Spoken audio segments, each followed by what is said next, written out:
Good morning, everybody. Thank you for being with us today. I am Victoria Newland, the new CEO of the Center for a New American Security.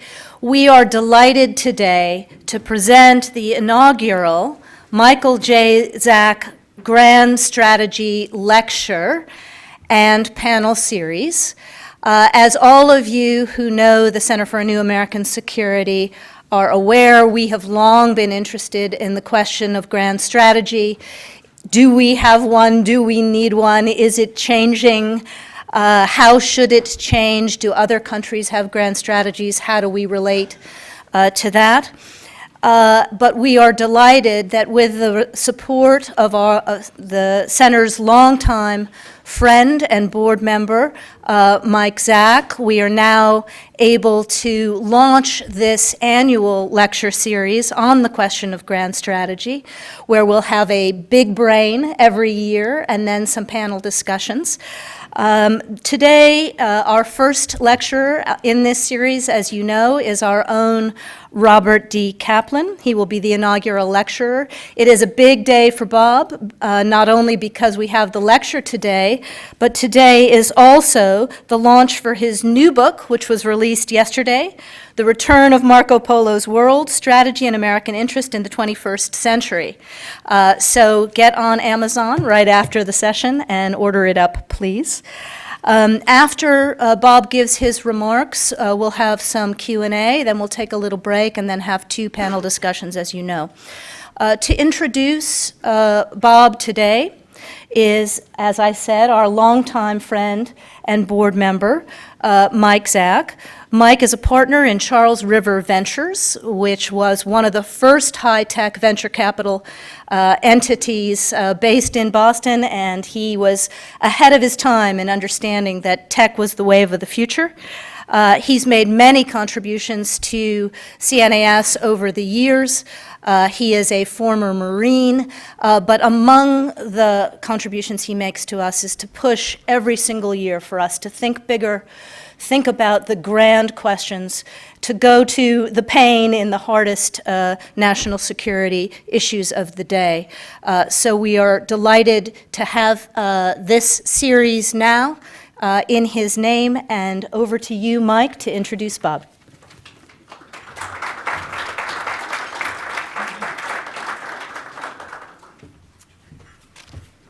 Thank you, Toria.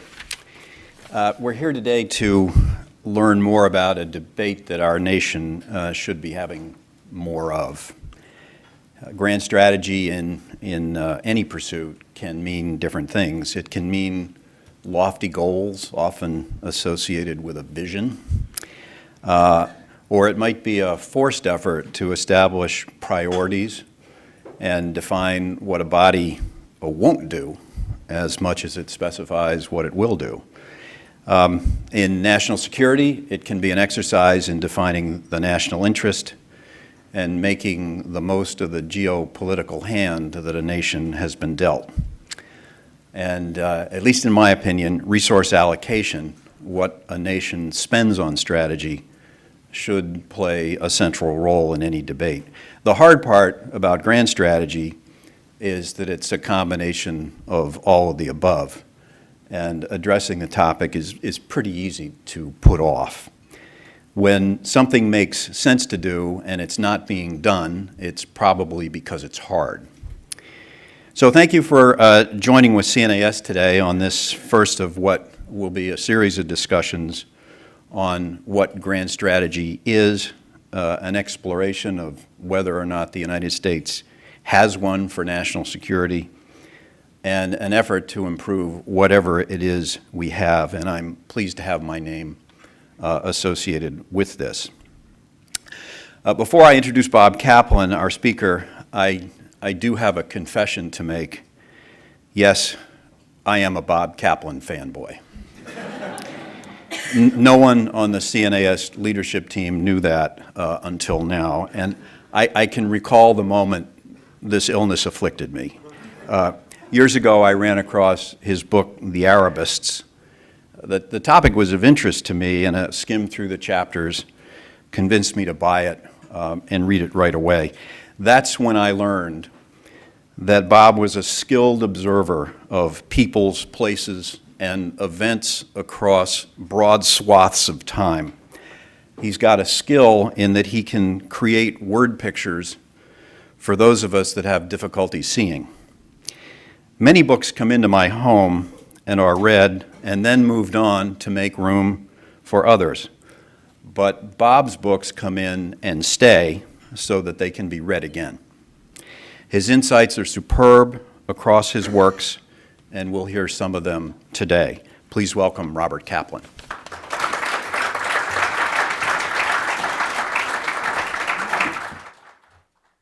Well, thank you so much, Mike, for that lovely introduction. It's a great privilege and honor for me to be here today to give the Michael J. Zak lecture on Grand Strategy, especially since it's an initial program that we're going to do. What is Grand Strategy? Grand Strategy is what a state can do or should do, consistent with the fact that its resources are not unlimited and that the appetite of its people is not unlimited.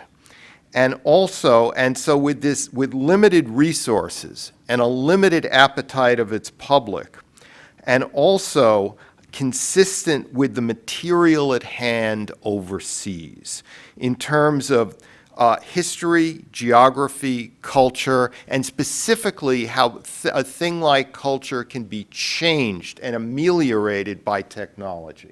So it's the interplay of all these things merged with what you can do with your limited resources and public appetite in order to improve the world and work in a nation's interests. Now, to get at this, I'm going to divide the lecture into two parts. The first part, I'm going to describe what I see as the material at hand around the world, particularly in Eurasia, and talk about how I see it after 4 decades as a journalist and foreign correspondent in the region, and also from reading. And reading about ideas and such. And then I'm going to try to define what the United States is in a functional sense in order to start off, in order to provide a foundation for how we need to act. All right, so let me get started here. It's not true that technology has defeated geography. What's happened is something more subtle. It's that technology has shrunk geography. It's made the world smaller, more claustrophobic, more anxious. The world is on a taut string as never before. You pluck one part of the web and the whole network vibrates.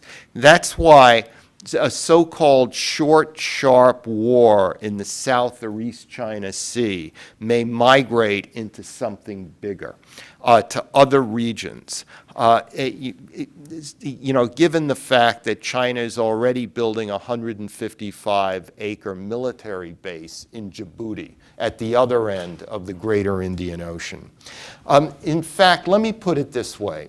Take the concept of Eurasia, which up until about 20 years ago was just a high school social studies term. It was so big that it had no real meaning. It stretched all the way from Portugal to Indonesia. But in recent years, because of technology, because of the way military technology and transportation technology has developed to defeat distance, there is now a cohering Eurasian system of trade, rivalry, and conflict that never existed before in history. So you have the interplay of zones of crisis in the East and South China Sea, the Baltic Sea Basin, the Black Sea Basin in Ukraine, the Persian Gulf, that can interfere and affect each other in fast-moving global crises as never before. Now, to give you an example of what I mean, let me take the case of India and China, for instance. For most of history, India and China were two completely different world civilizations that had very little to do with each other, separated as they were by the high wall of the Himalayas. And yes, Buddhism spread from the Indian subcontinent to China in Middle Antiquity, and the Opium Wars involved both India and China in the same conflict system in the mid-19th century. But more or less, India and China had very little to do with each other. Now fast forward to the 21st century. You have an Indian intercontinental ballistic missile system that focuses on major cities in China. You have Chinese fighter jets on the Tibetan Plateau that can include India in their arc of operations. You have Indian warships periodically in the South China Sea. You have Chinese warships, including submarines, all over the Indian Ocean. And you have China building or helping to build, or at least helping to finance, state-of-the-art ports with military capabilities throughout the Indian Ocean surrounding India. So that because of technology, a whole new geography of rivalry has been created between India and China that never existed before in history. And you can play this out with other countries throughout the world. So we're really dealing with a global system. And a lesson here is that in the financial community and others, we tend to think of interconnectivity as a wholly positive thing, when in fact, in geopolitical terms, interconnectivity can be a negative thing. It can lead to greater instability because of the ability of one crisis to affect and aggravate another crisis. That's why, though financial markets are doing so well generally, there's a sense of geopolitical fragility that didn't exist before. You know, this is the real secret sauce behind it, this interconnectivity because of technology. And let me put it this way. Think of China moving vertically south towards the Indian Ocean in order to set up ports in Myanmar, Sri Lanka, Bangladesh, Pakistan, Tanzania, Djibouti, etc.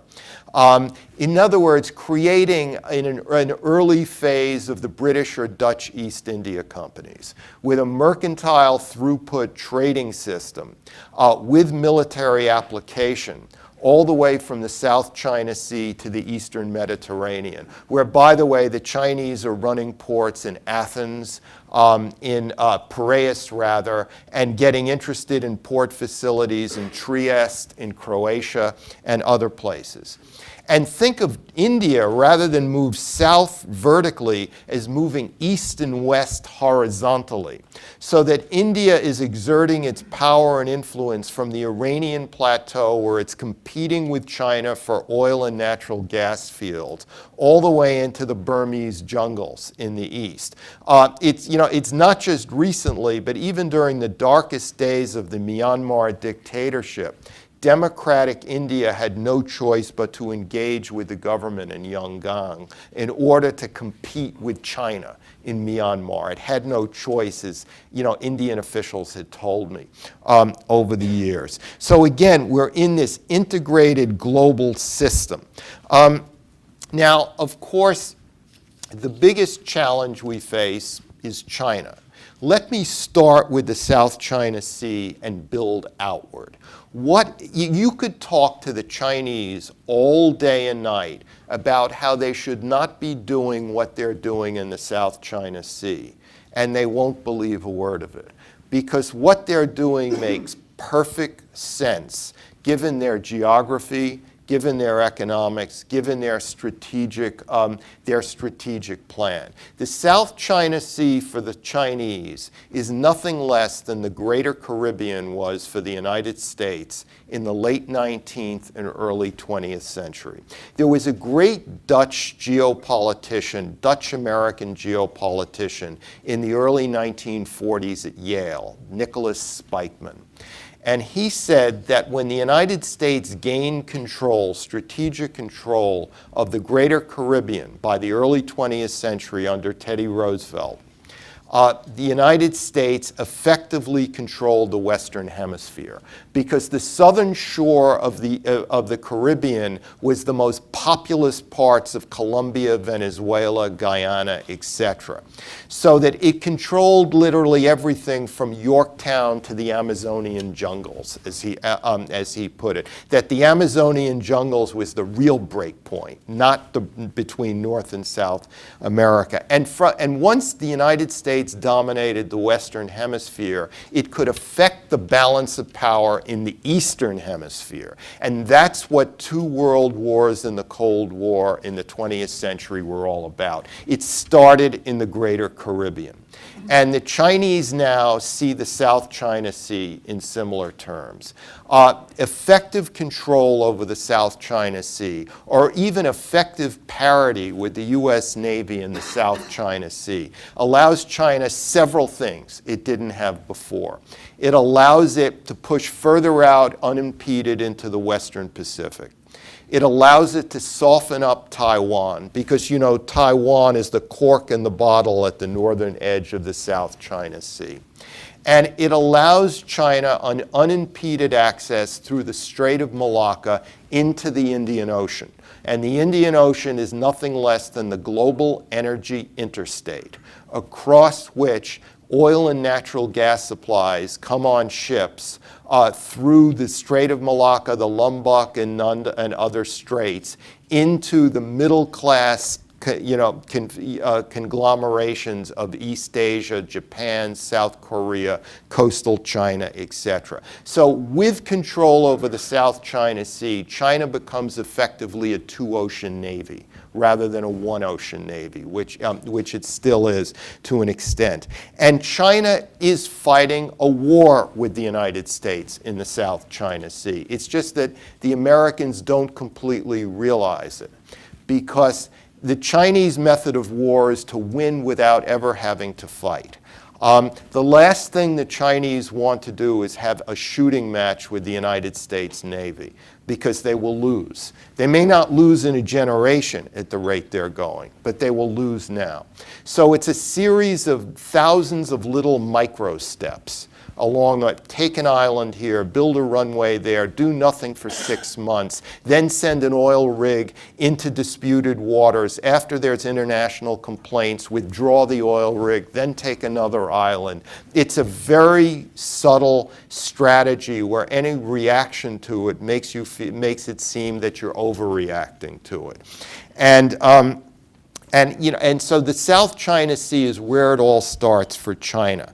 Now, why does China go to sea in the first place? Because for the first time in its history, it's almost completely secure on land. Because China actually has very little naval maritime tradition.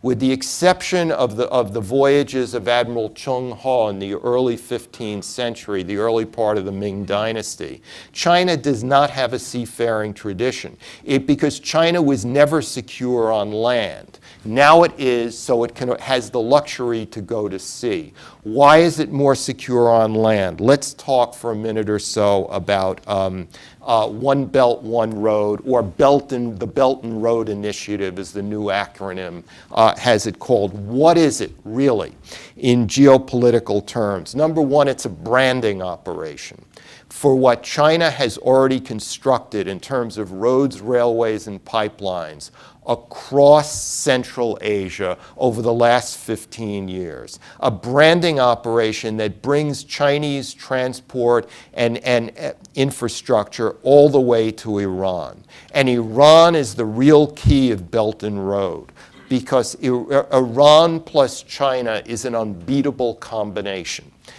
Which ultimately relegates Russia, but we'll get to that in a moment. The Chinese are prospecting for minerals in Iran. They're investing heavily in the Iranian economy. They're helping the Iranians build railroads. Iran is the real goal and hub of China's Belt and Road strategy. And that's because Iran, because of its large and highly educated population and where it sits geographically, is the very organizing principle of the greater Middle East and Central Asia. Iran fronts not just one hydrocarbon-rich zone, the Persian Gulf, but two, the Caspian Sea area. Iran is as much a Central Asian country as it is a Middle Eastern country. And then finally, what Belt and Road does to China is it helps China to solve its internal demons, particularly its number one ethnic challenge, the Turkic Uyghur Muslims in Western China. So by developing transport and economic links with fellow Turkic former Soviet Central Asian republics, China surrounds the Uyghur Turks inside its own border, makes sure they will never have a real base from which to operate, and lifts them up economically at the same time because of all this Belt and Road investment. So we see a system coming into play that challenges the United States. It's a system with a vision. It's a dynamic, and it also goes along very well with Chinese history, because the Belt and Road pathways replicate the pathways of the Tang and Yuan dynasties of the medieval era, the same path that Marco Polo traveled along. Now, let's move to the Middle East for a moment. Why, to take a step back from 30,000 feet, why has the Middle East been in such turmoil for much of our lifetimes, or last 20 years? What's been going on beyond the mistakes the United States has committed and other things like that? It's because the Middle East, for the first time in its modern history, is in a post-imperial phase. The Ottoman Turkish Empire, which ruled from Algeria to Mesopotamia, disappeared after the First World War. Up until that point, no matter whether you were a Shia or a Sunni, a Jew or an Arab, you all owed loyalty to the Turkish Sultan. And therefore, you had no real territorial disputes among each other. You had, but they were muted. Then you had the British and French imperial mandate systems disappear a few years after World War II, as those European colonial systems were just out of gas from the World War. Then you had the US and Soviet systems, which the Oxford historian John Darwin says were imperial in all but name, in terms of the way they functioned. And they stabilized the Middle East into different blocks. The Soviet system went away after 1991, though it's come back in a limited fashion in Syria and eastern Libya and some other ways. The United States' great power influence in the Middle East has dissipated over the last 15 years, rather significantly. And it's also dissipated not only because of mistakes the United States may have committed, but because of the political development in these countries indigenously themselves. It used to be you had an autocrat with one phone number, one fax machine, and his national security advisor who you could deal with in any crisis. But now in many of these countries, there's a whole network of people who have to be consulted, who can influence people on top. So it makes it far more challenging for the United States to project power into this region. And as American power is dissipated, you see the rise of regional hegemons. Turkey, Iran, Saudi Arabia, Israel, all jockeying for position. And some of these places are better at it than others. The Iranians have a really rich imperial tradition to draw upon. Their sphere of influence from the eastern Mediterranean to central Afghanistan approximates the sphere of influence of every Persian language empire since antiquity, essentially. this is just the latest iteration of Iranian imperial strategy. And one of the key points of imperial strategy is how you use proxy military forces very well. The Romans did it, the British did it, the French did it, and the Iranians are very, very good at it. The Saudis have no real imperial tradition to draw upon. They're a relatively young state in Middle Eastern history, and we've seen them act far less efficiently in Yemen, in Qatar, in other places as well. The Turks also are drawing on their Ottoman tradition, but again, they've overestimated their capacity to influence events in Syria, in Iraq, etc. Now let me move from the Middle East to Europe for a moment. I've spoken about Chinese power projection, what's going on in the Middle East. In Europe, you have the challenge of what I call Russian soft imperial subversion throughout Central Eastern Europe. The Warsaw Pact is gone. It cannot be reconstructed. It was too expensive. It didn't work. And that's a major reason why the Soviet Union collapsed in the first place. What Russia seems to be doing is trying to reestablish a soft traditional zone of quasi-imperial influence throughout Central Eastern Europe by undermining, by subverting democratic systems from Estonia in the north to Bulgaria in the south, and also including the Caucasus. Things like running organized crime rings, buying off corrupt politicians, buying media through third parties, running intelligence operations, etc. All things that are relatively inexpensive, many of which are deniable, maybe not credibly so, but can be denied nevertheless. And you can always withdraw from them. You can always pull back if you get resistance. And this is Europe's real challenge, essentially. How to deal with a new form of aggression that emanates from the Kremlin in our time in history. And I can just say that one of the problems of these relatively new democracies, especially in the Balkans, is that they want to do the right thing, but rule of law is so weak for reasons of the pulverizing of society because of decades of communism, even Stalinism in some countries' cases, that it's just very hard to do so.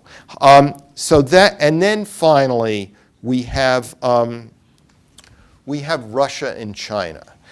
What I've learned as a journalist over decades is that it's not only the difference between democracy and dictatorship that's interesting and important, but the differences between one form of dictatorship and another form of dictatorship. For instance, what does someone like Bashar al-Assad or Saddam Hussein have in common with the Sultan of Oman or the King of Morocco or the King of Jordan? They're all autocrats. They're all technically dictators. But one category of these men are essentially liberal trending people, who are trying to provide both stability, a better way of life, environmental concern, women's rights, especially in the case of Oman and Morocco. And what do they have in common with, a Gaddafi, an Assad, a Saddam? So the dictatorship is too generic a word. And what that brings me to is the fact that Russia and China may now be tactical rivals. They may both be dictatorships, but they're very different forms of dictatorships that go back to the very differences in Russian and Chinese state development and culture. So that there's real tension between them. The Russians, have made a natural gas pipeline deal with China, but the Chinese have taken them to the cleaners on pricing. The Russians are losing out in terms of economic influence and demographic incursion in the Russian Far East from China. China has 100 million people in Manchuria. Just over the border, there's 6 million Russians in an area larger than Manchuria, and the ethnic Russian population is going down, not up. The Russians have essentially lost out to the Chinese in Central Asia. And remember, Central Asia is the former Soviet republics. The lingua franca is still Russian, but the Chinese are beating the pants off them. And this precedes Belt and Road. Belt and Road is really the icing on the cake, the capstone for China capturing Central Asia from the Russian sphere of influence. It is said that Vladimir Putin is a great tactician, but what I see is he has this obsession with undermining Europe and the West, and that is one reason why he has effectively ceded Central Asia and is ceding the Russian Far East to China. And the whole logic of Belt and Road, were it to succeed, essentially weakens Russia in Central Asia. So, above the surface, there's a Russian-Chinese alliance. Below the surface, there's real competition between these two states that are both sprawling. They're the organizing principles of Eurasia, and they have great differences with each other. However, one thing you can say about China, and this segues into America now, is that whatever you say about Belt and Road, at least it's a vision, at least it's a direction, at least it partially answers the question of grand strategy. So it's a good in and of itself from the Chinese point of view in that sense. So what is the United States? What should the United States do about all this? Well, first, let's define what the United States is. And I mean in functional terms, not in spiritual terms. The United States is the last resource-rich part of the temperate zone on the earth that was settled at the time of the European Enlightenment. In other words, at the time of the European Enlightenment, there was one big empty swath in the temperate latitudes, and that was the area between the Canadian Arctic and the Mexican subtropical zone.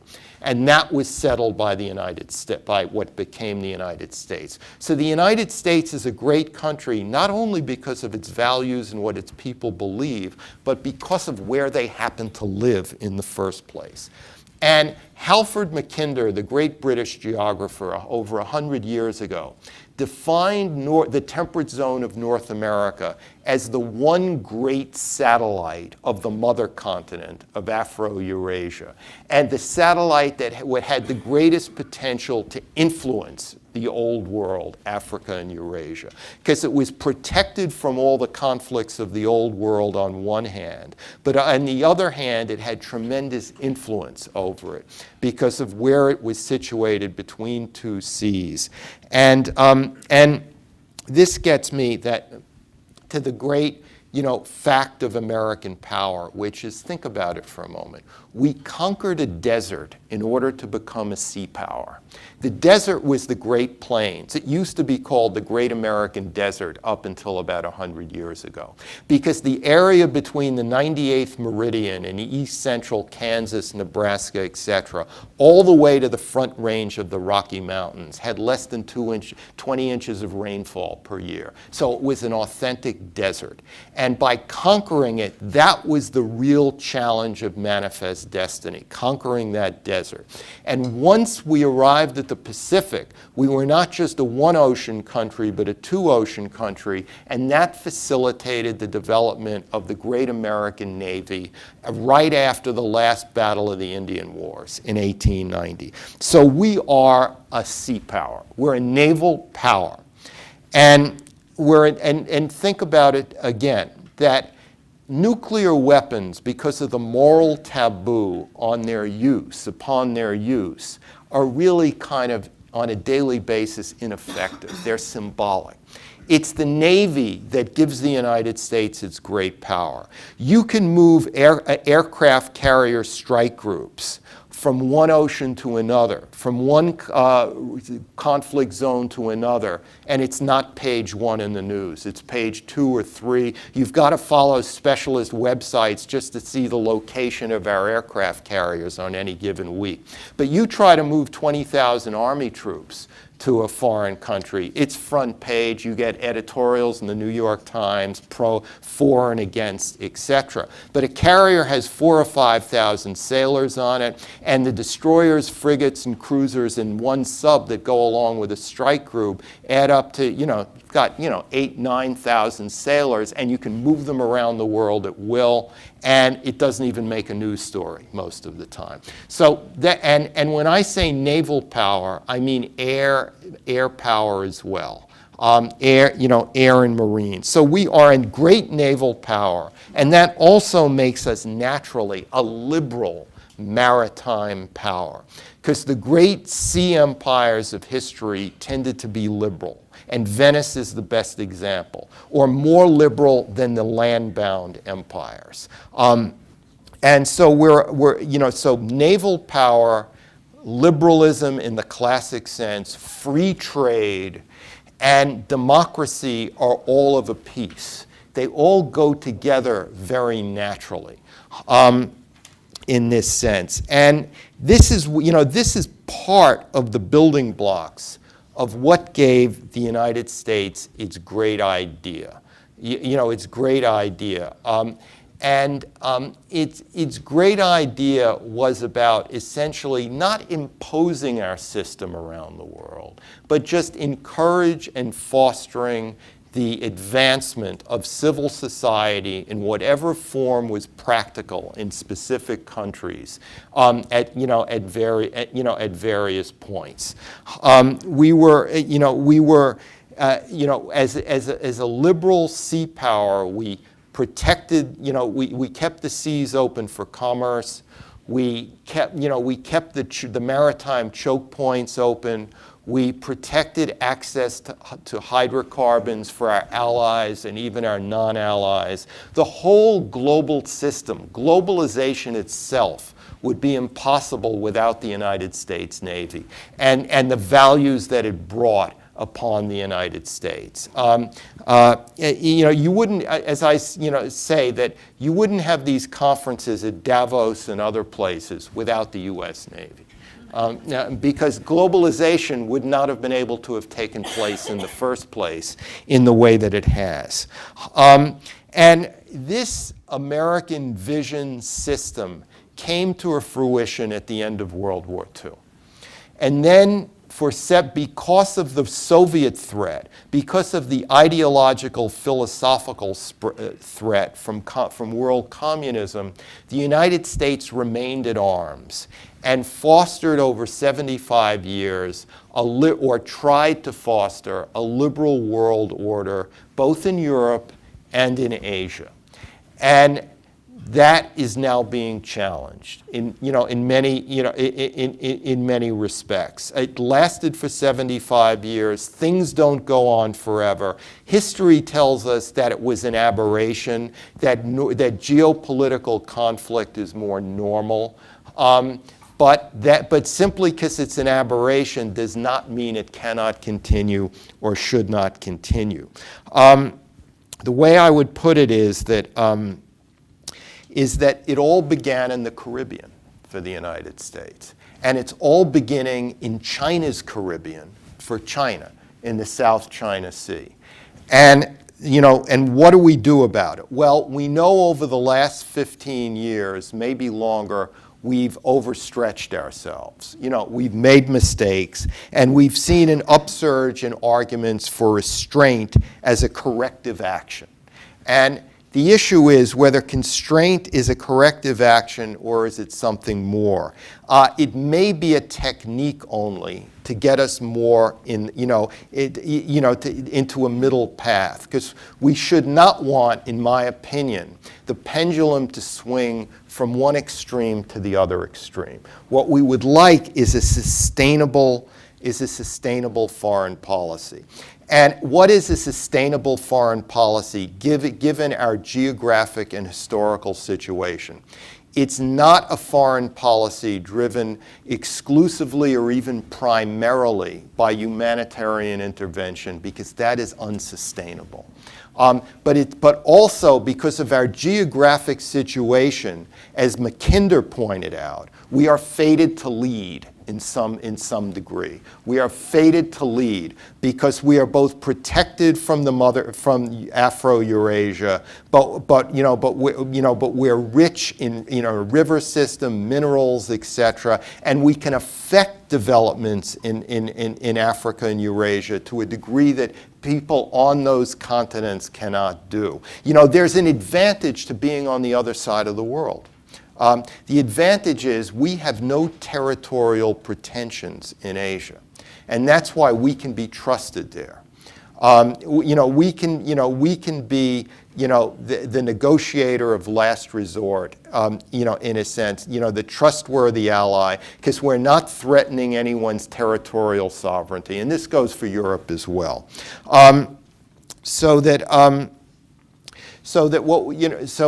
What we need is a corrective to the mistakes of the past, but not to go so far in the other direction that we lack a vision. I think I've written recently that the deliberate withdrawal from the Trans-Pacific Partnership was one of the greatest self-inflicted errors the United States has made in Asia since the process of the Vietnam War. And that's because the Asia pivot was not supposed to end with merely deploying more warships from other commands into Pacific commands. The Asia pivot was supposed to culminate in a free trading system that would give the United States more of an incentive to be even more engaged with Asia than it had been in the past. What I've seen is our policy in Asia has gone from having a vision to one where it's simply about protecting America from North Korea and getting better trade deals from China. That is not a vision that excites, that energizes, that inspires people in Asia. And I've heard this not only in Asia, but in a similar respect on my recent trip to Europe, where people in Central Eastern Europe are very worried that the European Union is out of gas, the US is out of a vision, and the Russians are playing a long game there. So we're fated to lead, but within limits. And what is diplomacy at its best?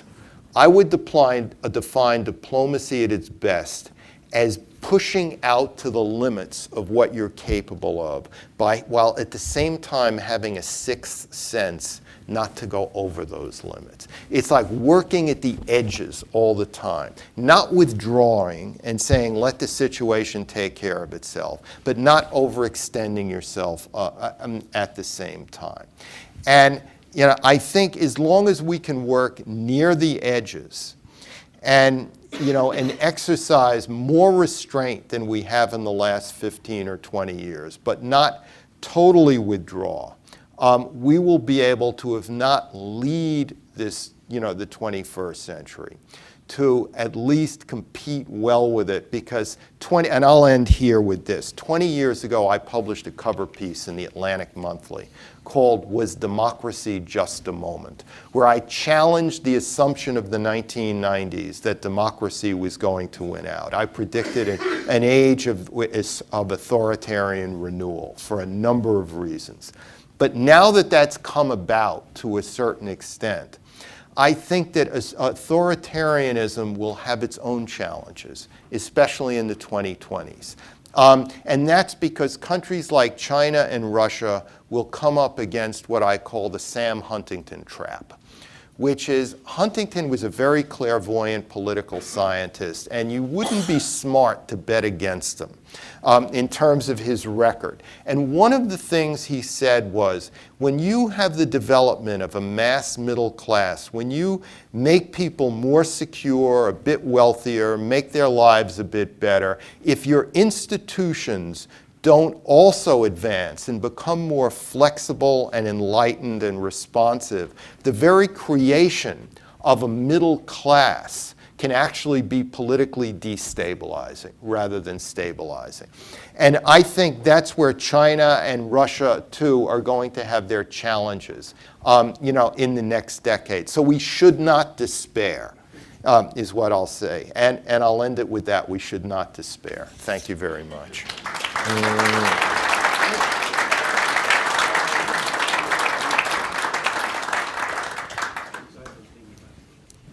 Should I sit here? Okay. Yeah. Well, Bob, thank you for that brilliant tour d'horizon of the grand strategies of the world, ending with the U.S. mission. I have to say, taking prerogative of the chair to ask the first question, what I heard you describe was a China with a grand strategy, a Russia with a defensive area strategy, and Iran with a grand strategy.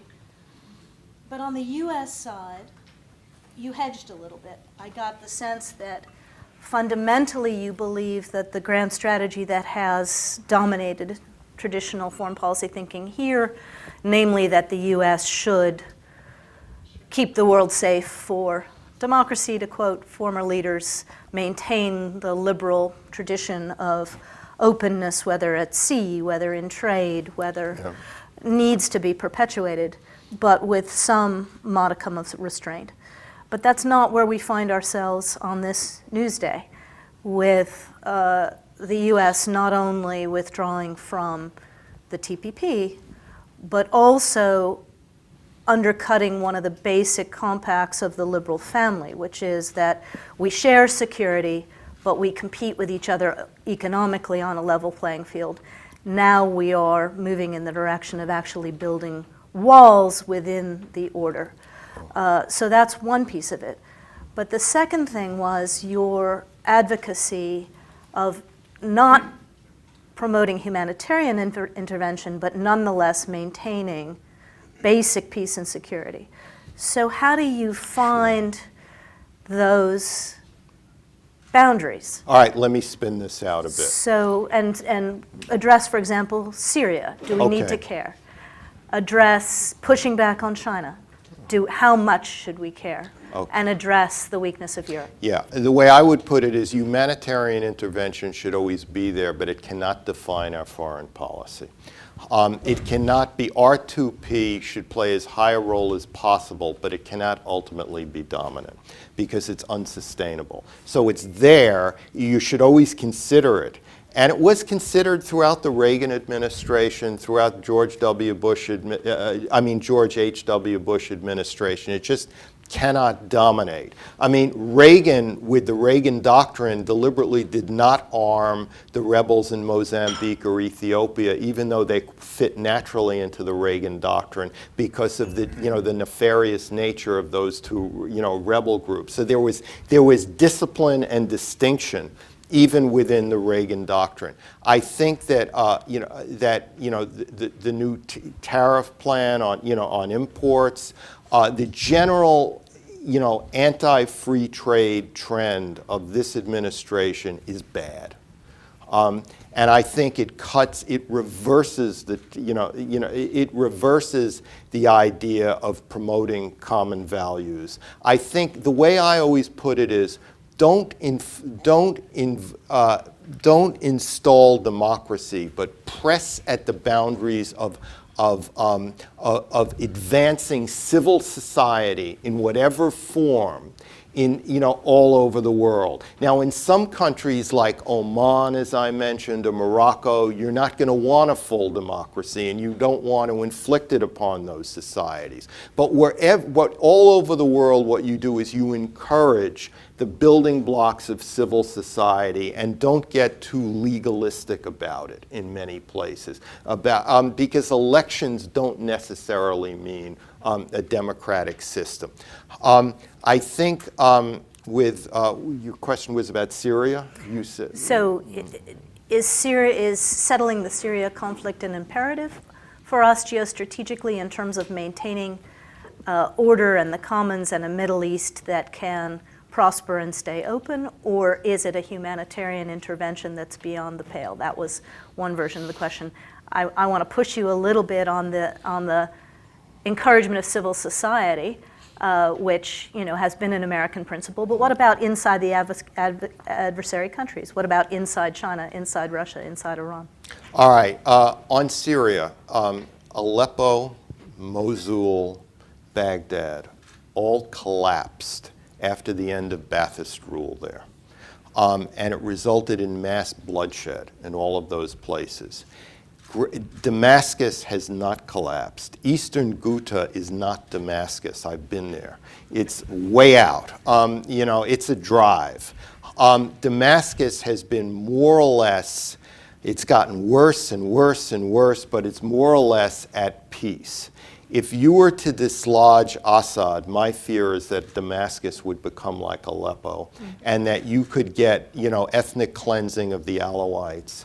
An even worse situation for the Christians there. I think there are a lot of hard second and third order effect questions that have not been discussed in the op-ed pages, about this. So I'm very skeptical about a military Syrian intervention. What I do think is that when you have 4 or 5 armies all in the same area, in eastern Syria, western Iraq, this is a picture-perfect case study for creative diplomacy.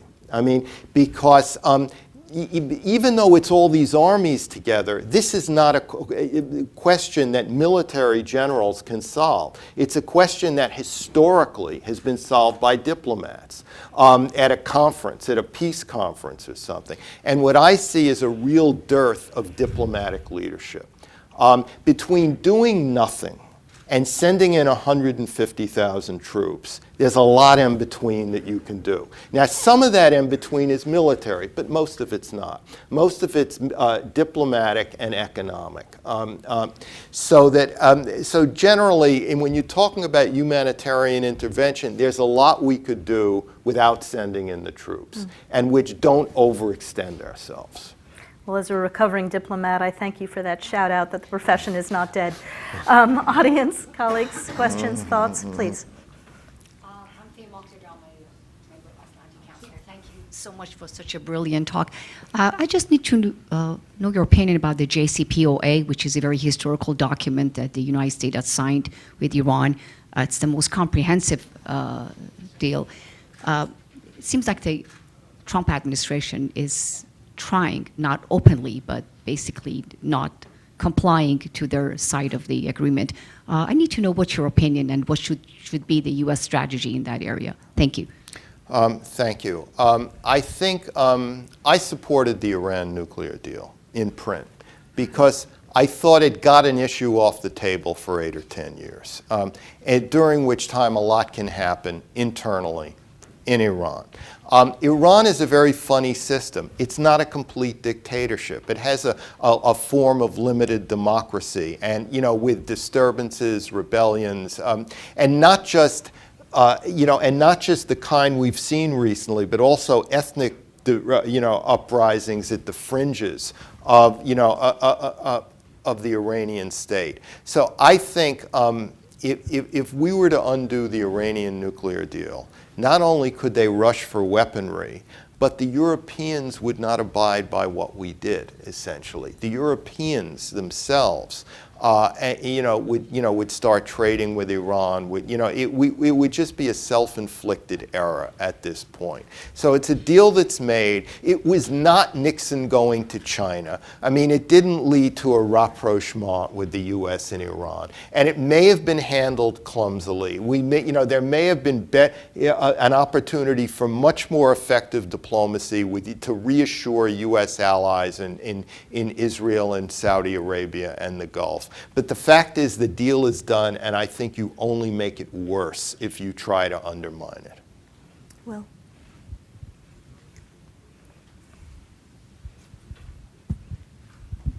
Thanks. I'm Will Embry from DynCorp International. First, you must have really little handwriting. I'm really impressed that fantastic presentation on that little note card you had up there.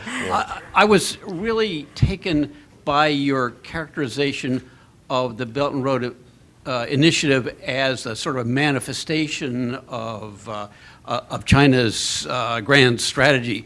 One thing you didn't touch on is what the economists have been called sharp power. Could you talk about that as, how that fits into China's, grand strategy? What do you mean by sharp power? It's where they are going to other countries and trying to interfere in their political system, in putting their students and teachers into universities and trying to change the curriculum, trying to influence the country and the citizens' views of China from the inside.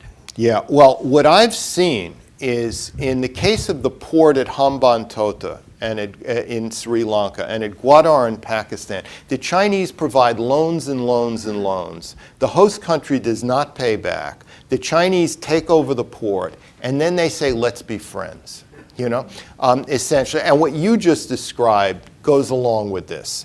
As a way to use, a transport pathway strategy as a kind of entryway for wider Chinese influence around the world. And I think that that where China's having difficulties is in Africa, because you can't extract minerals from the heart of Africa as they're doing without getting involved in state politics in Africa. It's just impossible not to do so. So the Chinese may be overextending themselves in this manner. To me, the Chinese are not a behemoth authoritarian system that's destined to win. I think that we have to play the role of the long-distance runner here. By remaining engaged in the world without overextending ourselves, by refurbishing, really, redeveloping our diplomatic hand, our military hand, and to try to, exert influence without necessarily committing ground troops anywhere. Back there.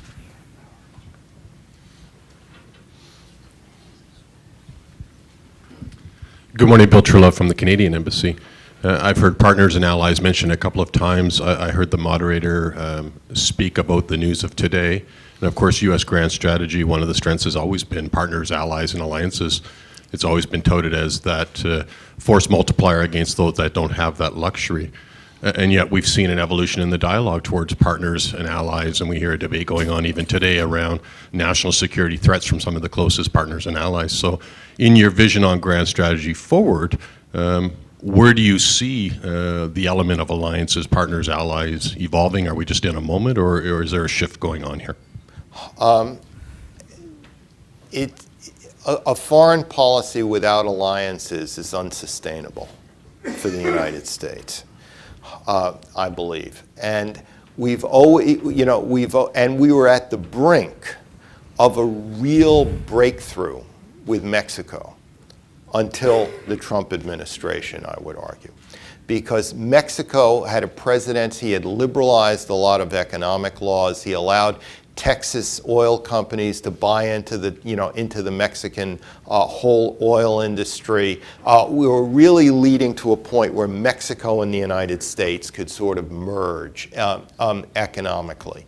And that has now gone out the window. At a time when we're going to have a Mexican election this summer that's going to probably bring to power a socialist nationalist of some sort. I think, with Canada, there were a lot of missed opportunities along the way. You could argue that the Keystone Pipeline, was unnecessarily delayed by President Obama. I think that allies allow you a number of things. They allow you to magnify your own power. They allow you to spread the risk. So if you do have to get involved in a military sense overseas. You can build alliances and coalitions when you already have allies more easily than if you didn't. And if you have alliances and coalitions, then you spread the risk and you make it easier to do an intervention without the downside risk. I mean, one of the, getting involved in Kosovo and in Bosnia was much different than Iraq for many reasons. But one of the differences was it was a NATO coalition effect, involvement in the Balkans, whereas Iraq, though technically it involved quite a number of countries, was effectively unilateral. So I think that, that a foreign policy begins with allies. Gentlemen.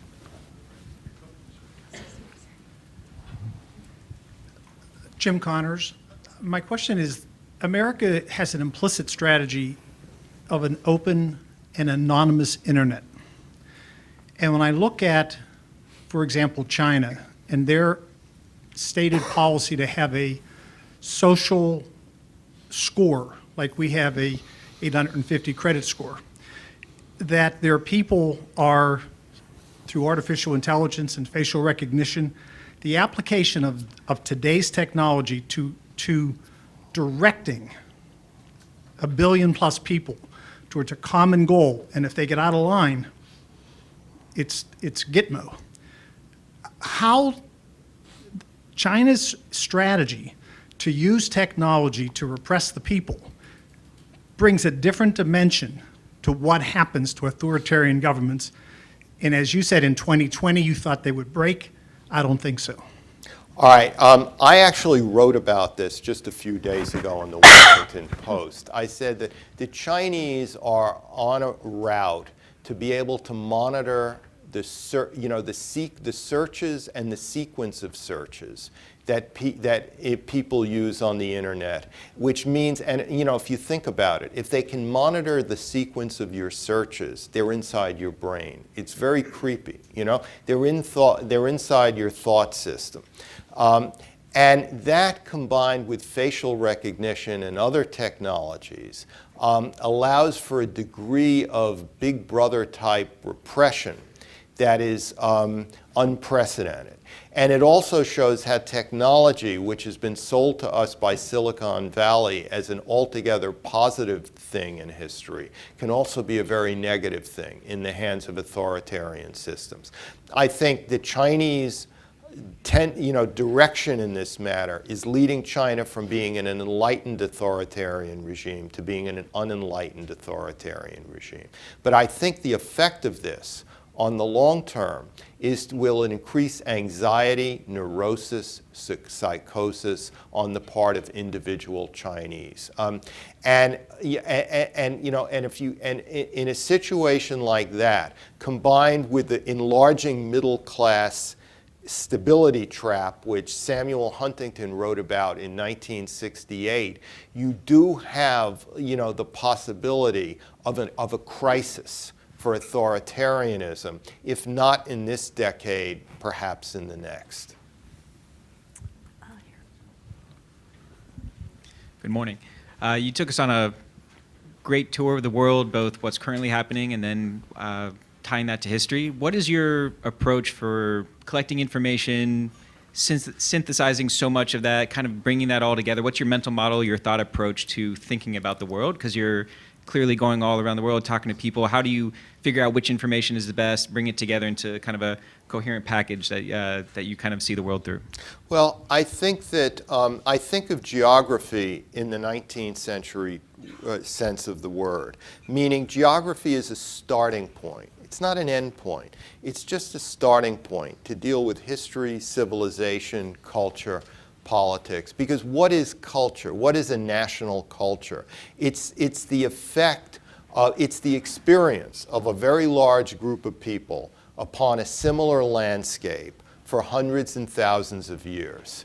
And, and their experience upon that landscape that leads to a language, a culture, ways of doing things, peculiarities, etc. And from that you go to individuals and what individuals have to say, because the way I see it is 50% of what goes on is about individual choice. You know, it's Shakespearean. You know, if you really want to understand, you know, various dictators in the past, for instance, like Ceausescu or Gamsakhurdia in the Republic of Georgia or Milosevic and his wife in Yugoslavia, it was Shakespearean. You know, you had to really get into their, you know, their mentalities, the relationships with their advisors, their spouses, etc. But the other 50% is, you know, the record of history, economics, geography, and culture. And it's the interplay of the two, essentially, that creates what we, you know, that we see in the world. So what I like to do is, because most analysts look at the human Shakespearean dimension and the idea dimension that emanates from it, liberalism, conservatism. I've tended to kind of emphasize the other 50% of the coin. Last question. Young woman here. Yeah. Thank you. Nina Wagner. I work at the Department of Defense. Thank you so much. It's a pleasure to hear you speak after years and years of reading your works. And having seen the scope of what you've written on, I'm curious to your question, or to your points around the lack of a U.S. vision and the state of different powers in the world, and some taking on a very subtle form of competition. Would you mind speaking about the capacity of the U.S. government and the U.S. society that exists to compete, and how that capacity might need to evolve? Yes. I think there is significant capacity in our system. But leaders have to make sure not to test it at its limits. When I look at what to me was like the closest model in foreign policy that I've been comfortable with over the years, where I've seen the fewest mistakes, where I could see where I made my own mistakes and I should have followed those guys, so to speak, I would say the moderate Republican presidents, during the Cold War. Eisenhower, Nixon, George H.W. Bush, and even Ronald Reagan.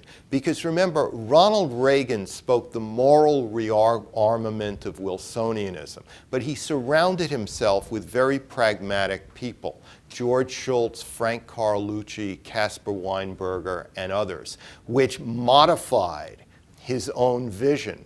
And because of the way they modified it, as I said earlier, even with something like the Reagan Doctrine, there were places that they stayed away from, even though there was a cry for help, because the client there simply didn't measure up to our standards. In many respects. So I think, yeah, and when you think of Eisenhower, Nixon, Reagan in many respects, and the elder Bush, what you have is a kind of an enlightened realism, you know?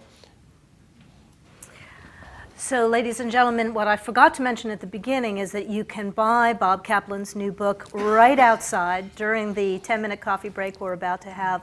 Please join me in thanking Bob for this spectacular first Michael J. Zak lecture. Thank you. Thank you. Thank you very much. Yeah. Thank you.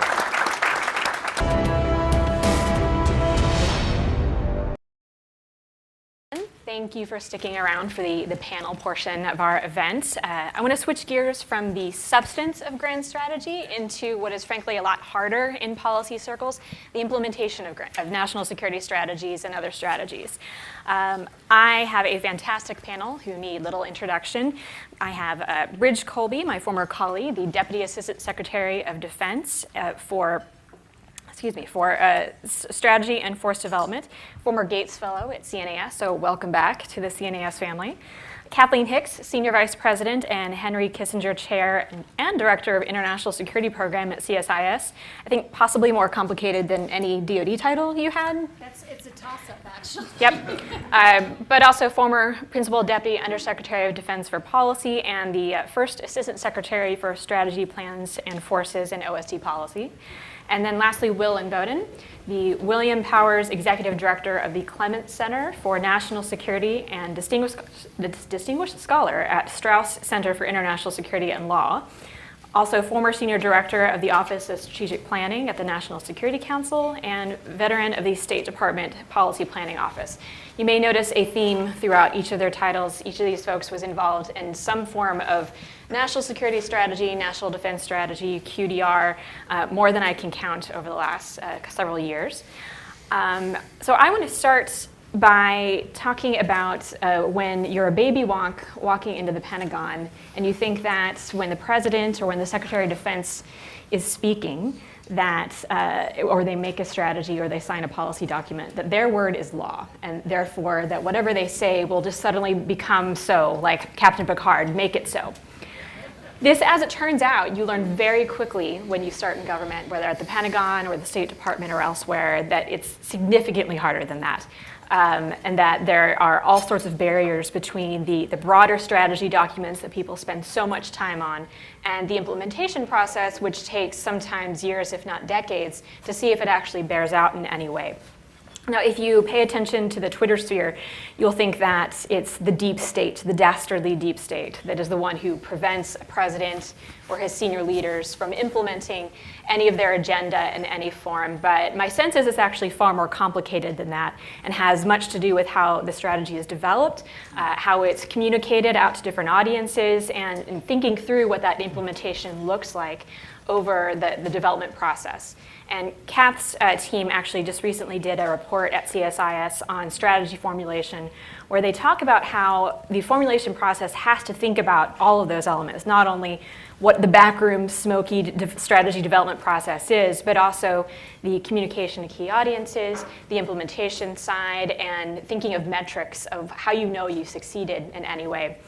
So I'd like to actually start with that point, and why is it that strategy is so difficult well, let me back this up. In my experience, strategy is difficult to implement in that you put an enormous amount of effort into that development process, but once it has been issued, you're a bit spent as an organization. You haven't really thought through what is that next step.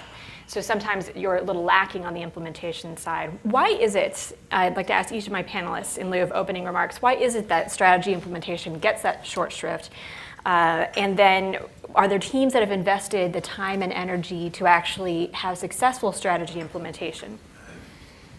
Actually, I'll start with Will, and I'll give Bridge a little bit of a break since he has to speak for their current administration. Okay, sure. Well, I'll highlight three particular challenges in strategy implementation, and I'll just put them out there briefly, and then perhaps we can follow up on some of them in detail. So we'd be curious to hear what Kath and Bridge have to say. But these are stakeholders, resources, and then events. The first, stakeholders, this gets to one of the paradoxes or challenges of putting together a strategy. So for example, when a national security strategy document is being written, the Trump administration just recently released theirs. I worked on the 2006 Bush one. There's a trade-off. If you keep the process much more tightly held, just one or two people have the pen, it's a small, high-level group working on it. That facilitates often more strategic coherence rather than just sort of a laundry list of building blocks that every last office director across the interagency sets up. And it often can prevent leaks as well. So it gives you more protection for deliberation and really working it through, and can produce hopefully a finely crafted, elegant, nuanced, balanced piece of strategic genius, or so people hope. But the real trade-off there is when that is then sprung on the rest of the government, the implementers, they often feel like foreigners in the own process, in terms of like, wait a minute, we were not there, we were not present for the creation, so we just don't have buy-in on the implementation. And again, we can talk more about that.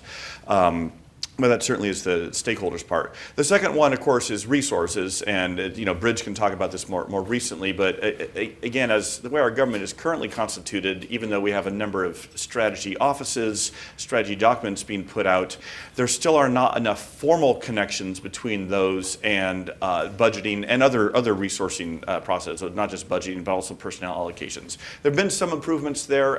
So that's something that we can go into more in depth. But again, the best ideas in the world if not matched up with the people and the money and the material and the diplomatic energies and what have you for implementing.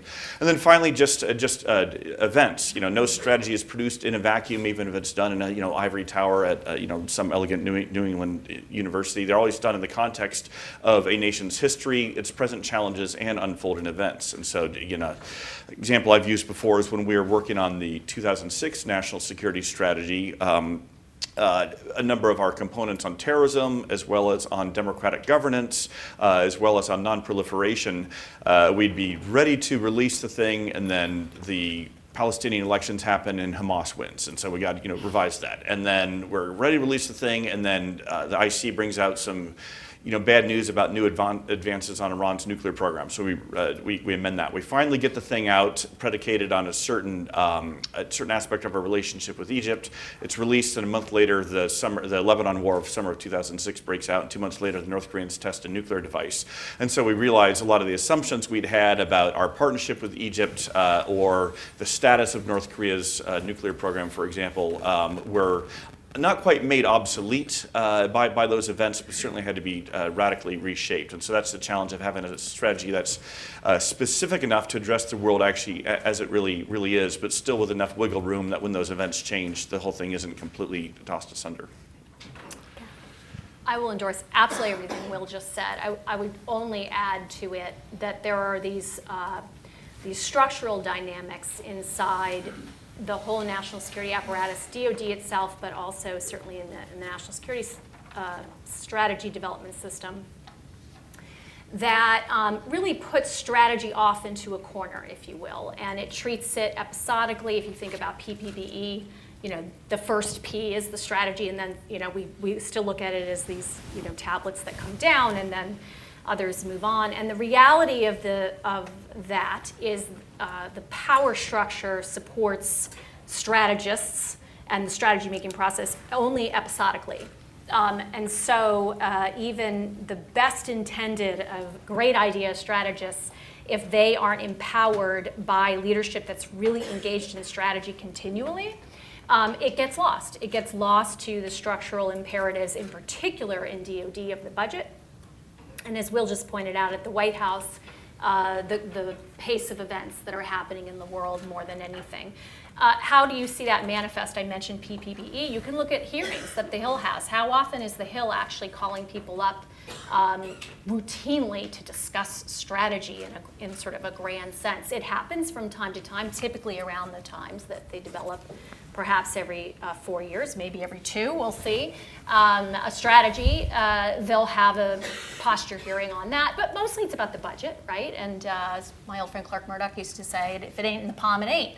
And that then feeds to the bureaucratic element, which is we also tend to think of strategists as great defense intellectuals who might descend, as we have all in some way or another descended onto the national security system to give it the light of our incredible intellect. And often we don't empower that community with the same bureaucratic ninja skills they need to survive the implementation stage. So with the best of intentions to implement well, unless they have that overarching guidance and oversight from leadership that says no strategy is infused in everything we do, and this is my vision and I am going to implement it, which is why that's so important in the case of Bridges' strategy, that Secretary Mattis so fully owns it. That really helps the implementation stage. And then to the extent that he and his staff are the bureaucratic ninjas, or at the NSC, that team are the bureaucratic ninjas that help to protect the ideas, not just the document, but the ideas behind it through the process while others have been waiting. They may have engaged in a skirmish but pulled back during the document development. Maybe they fought it to the end, but they know they can live to fight another day because there are all these other stages in implementation. And that's when you really have to be trained and savvy to work inside the system.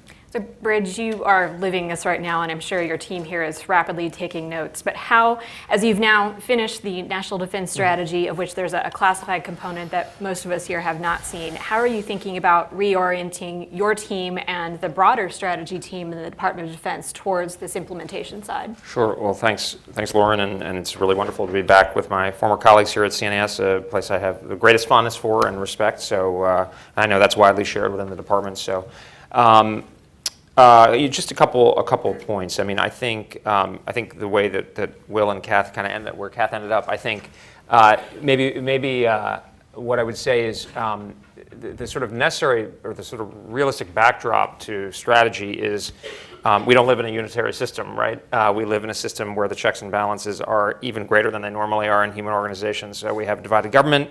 Then we have agencies that report to the executive, but also report to the Congress, that have bureaucratic dynamics of their own, where people can't be hired and fired at will.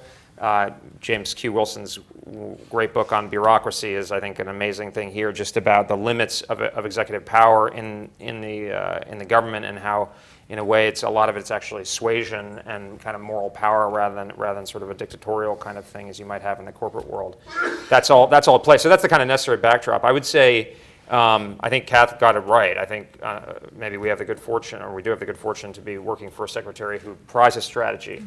And a leadership, including the secretary and the deputy secretary and the chairman, who are deeply focused on implementation and believe that strategy should be implemented, understanding that even the best of intentions in a secretary with as much credibility and stature, so forth, as Secretary Mattis, that his strategy is not just going to turn into reality. I would say we paid a tremendous amount of attention to implementation.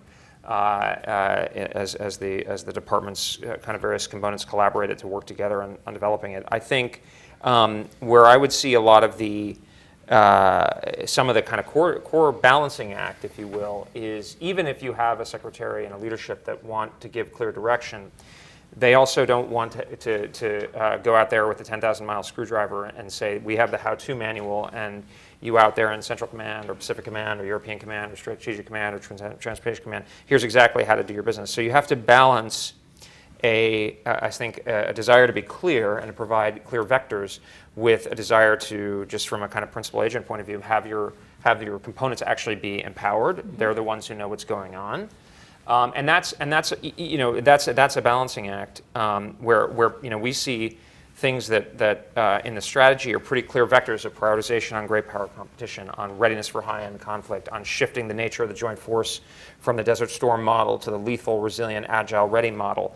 Well, what does that mean concretely? It's not like everybody, people in, the line I was going to use in something tomorrow is there's no pretense that the center knows everything. So there are genuine differences of view and assessment where things are complex and probabilistic, and those filter all the way down. So I think in the implementation process, one thing that's been very clear is a clearest possible signal from the leadership that the strategy should be implemented, and that everything you do down to your performance appraisal should be linked to the NDS lines of effort. So that gives, I think, a very clear signal of leadership buy-in that this is something and it's interesting. I think it's not a story of, couple thoughts maybe without going on too long, a couple thoughts. One is that the story is rarely, I think, and I'm curious what you guys think, that the leadership comes in and says that the department's been doing everything wrong and nobody knows what they're doing, and here's what you should do. Rather, there's often debates within the department about what makes sense. And so often people are looking for prioritization because, in a sense, what a strategy can do is give top-level guidance and cover for others to make hard choices at a lower level. And that's one thing I think the National Defense Strategy is really trying to do, is say, people down in the components know that we need to focus again on the great power competition, the readiness for high-end conflict and so forth, but they haven't felt they've had enough clear guidance where they could go out and do it and make the hard calls. And that builds on another point, which I think successful strategies, particularly in something as large as the Defense Department, are a balance, again, between transformational and, to use a fraught term, and evolutionary. I guess I'm a Burkean. You have to build on things that already have a dynamic of their own, and then the leadership can kind of really catalyze them and accelerate the shift. One other kind of point I'd make as a backdrop is I think DoD is different, and maybe this gets back to Wilson's point about different executive agencies, but strategy is really important in the Department of Defense, and I think the fundamental reason is the Department of Defense has to make investment decisions totaling hundreds of billions of dollars based on what the future looks like. A lot of other organizations are basically day-to-day operating organizations. So the future, is out there, but meanwhile, there's a crisis tomorrow. But in the Department of Defense, you're still laying down keels for ships that are not going to come out into the fleet 10, 15 more years. I mean, the last ballistic missile submarine of the new Columbia class is going out of the fleet in 2080. That means the strategy is actually really valuable, and particularly in PPB&E and the force development process is really important. So, Will, I want to come back to a point that you made in your opening remarks about how those who are making strategy and the strategy itself adjust to events and new context and the feedback that we get to it. And you mentioned a few events in your experience. I remember in the Obama administration, as we were developing the second national security strategy, we had Ukraine, we had events ongoing in Syria, we had a resurgent Russia, all of these making it difficult to both issue a strategy and then once issued realize how do we come back to some of the core assumptions within that. So in your experience, like how to do this well, how to develop a strategy that is going to continue to matter, that even if events change drastically, and to force yourself to go back and revisit the key assumptions, the objectives, and adjust the implementation process in a way that's going to make it relevant continuously rather than just the day it's issued. Yeah. So, Lauren, a great question. I think that the answer to your question is contained in one of the words you mentioned several times there, the assumptions. Mm-hmm. And this is, and so the practical takeaway here for all the strategists in the room is strongly encourage you to make explicit the strategic assumptions that are guiding the strategy you're putting together. Make them up front. It's a great intellectual exercise. But those can also be, tripwires, indicators, what have you, for the implementers to be watching this going forward. Because if one of those assumptions then is proven untrue, or if events change it, that can be a leading indicator. Okay, so if the assumption is now changed, then some of the strategy could. I could give a couple of examples of one of the ones that we were working on. And this was, one of the reasons for the Bush administration's, early travails in Iraq is one of the strategic assumptions in the early phase of the Iraq campaign was that political progress would lead to security and stability. And that dictated a lot about the lighter footprint force structure and any number of other things, and a lot of the efforts with the transitional Iraqi government.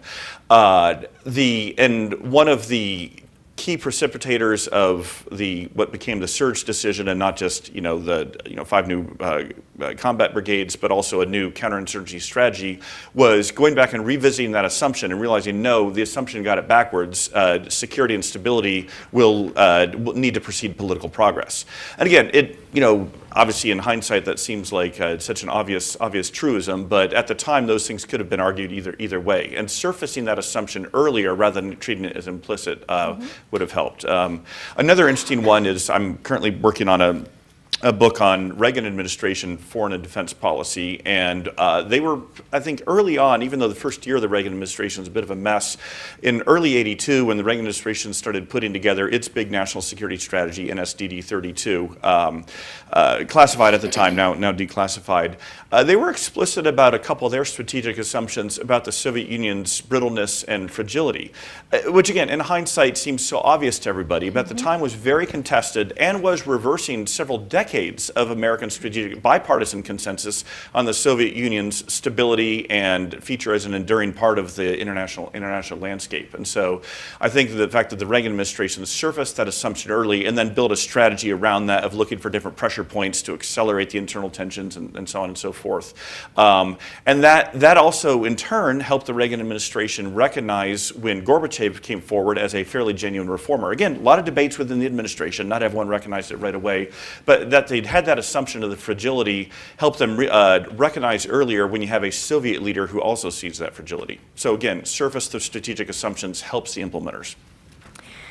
Bridge, I wanted to ask you about Congress's role. They always play a critical role in strategy implementation, whether they realize it quite or not, but are typically not usually part of the development process. But a couple of years ago in the National Defense Authorization Act, they fundamentally redid how DoD does its strategy process, gave them the opportunity to do a classified strategy, and changed a lot of the guidance that went into here's what you need to include in that strategy. Did that change how DoD in any way looked at Congress's role in this process, both in the development and implementation? And can you talk a little bit about how Congress was involved in this round? Yeah, I think the department's seen Congress as an invaluable kind of partner and enabler, and of course implementer, as well as its own autonomous role. Of course, it goes without saying. But I think we are all very conscious. Whenever the Secretary's talked to Congress a number of times, Deputy Secretary, I've talked to Congress, different audiences over there a dozen times or something like that. Maybe there's a strong interest in Congress. I think there's a feeling of ownership in Congress of the defense strategy coming out of the NDAA, or I would say ownership is maybe too strong, but a kind of an investment, a stake, in a way that maybe wasn't as much the case in the past. And I think a strong, clear signal from the Congress of the seriousness that they invested in the strategy, that it was going to be a classified document, that it was supposed to be more directive internally, rather than what some, fairly or not, had perceived as QDRs becoming a bit sort of Christmas tree kind of log rolling exercise or something like that, fairly or not. That I think that was something that really motivated, in the sense that Congress was very invested and interested in this. Really helped the department, in the sense that, again, there's all these sort of almost impersonal forces of inertia that people are rowing in the same direction against, but having that alignment within the department, but also with Congress, has been really powerful. And I think now in the implementing phase, I think we've had very, very positive response from Congress, and in a sense that Congress is asking similar questions to leadership. Right? What does this mean? How do we explain this? How do we work this out? What are the next steps that need support or attention or whatever? So I think that's been a really important part, a valuable part.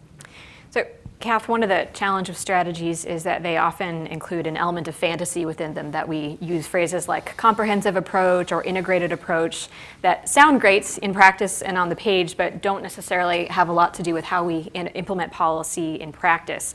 And for a number of reasons, our adversaries are able to integrate their efforts far better than we are in cases that you can go back to Iraq, Afghanistan, and also in the past. Are there examples of where we actually have managed to bring that fantasy into a reality, and how might we organize ourselves a bit more effectively going forward so that when we are implementing that, it's a little more realistic? I'm only laughing because I swear I'm not going to mention the Marshall Plan. What about Plan Colombia? Or Plan Colombia. So yes, I think there are examples. There's no doubt in my mind the United States government has within itself the ability and ingenuity to work across the structures that are put in place under the 1947 National Security Act to make things happen. You can see the additional changes that happened after 9/11, for example, on information sharing and also with regard to strategic communication, strategic messaging that required departments to work across each other. So I do think there are a lot of examples, and they don't all follow the same model, whether it's a drug czar, if you will, example, or a senior special representative of the president model, more of an interagency, like a JIAD South model where it's integrated. I don't think there's a single point solution that we should be aiming for. I think we should have the form follow the function. But there's no doubt in my mind that in the current environment, this is coming into stark relief. And the NSS and NDS, both of which emphasize this idea of competition with, in particular with China and Russia, bring this point forward, which is if we're going to compete, it is now an imperative for us to be able to integrate accordingly, given the acknowledgement in both documents about the multiplicity of tool sets that are required to be leveraged, public and private, allied, whole of government, if you will, and then joint and joined up. So I think the imperative now is on the executive branch to have those plans, back to the implementation piece, to say, okay, and it's not incumbent primarily on the Defense Department, although the Defense has a significant role to play. It's really incumbent on the White House to pull across these various sectors and say, how does our trade policy, carrots and sticks, how is our defense-to-defense relationships and our defense posture, add in our diplomatic presence, and of course our messaging, which is, I think, the area most of us are deeply concerned about being far behind. How are they going to blend together into integrated action sets that move the ball forward? And then if there's a structure, organization, whatever, that propels that, that's very visible, that may be part of the solution. I don't think that's required. I think there may be ways to do it that's largely building on the processes of good government, essentially. But I don't think right now we've really seen either. And I think the NDS and NSS provide that imperative that we need to move.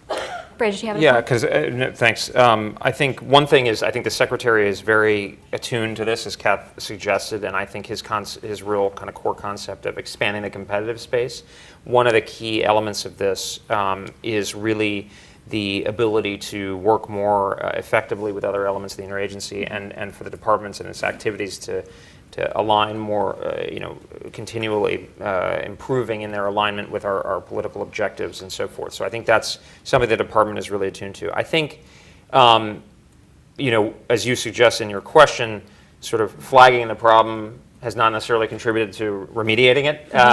So I think one of the things that I think the NDS, perhaps implicit drivers or ideas in it, is that a clearer elucidation of the problem and the priorities should help people to align their activities better. That one of the traditional problems was without the clearer top-level guidance about what's important and what's less important, then essentially it effectively defers down to lower components and doesn't allow for the resolution at lower levels of prioritization issues, and how to work together more. Because that's, in a sense, what's behind a lot is, okay, where do we put resources, where don't we put resources, what kind of activities make sense, what don't make sense. But here we have the Secretary saying 2+3, China and Russia is the main thing, while concurrently standing strong on the other missions and doing it in a more tailored and effective way, kind of over the long term that's sustainable.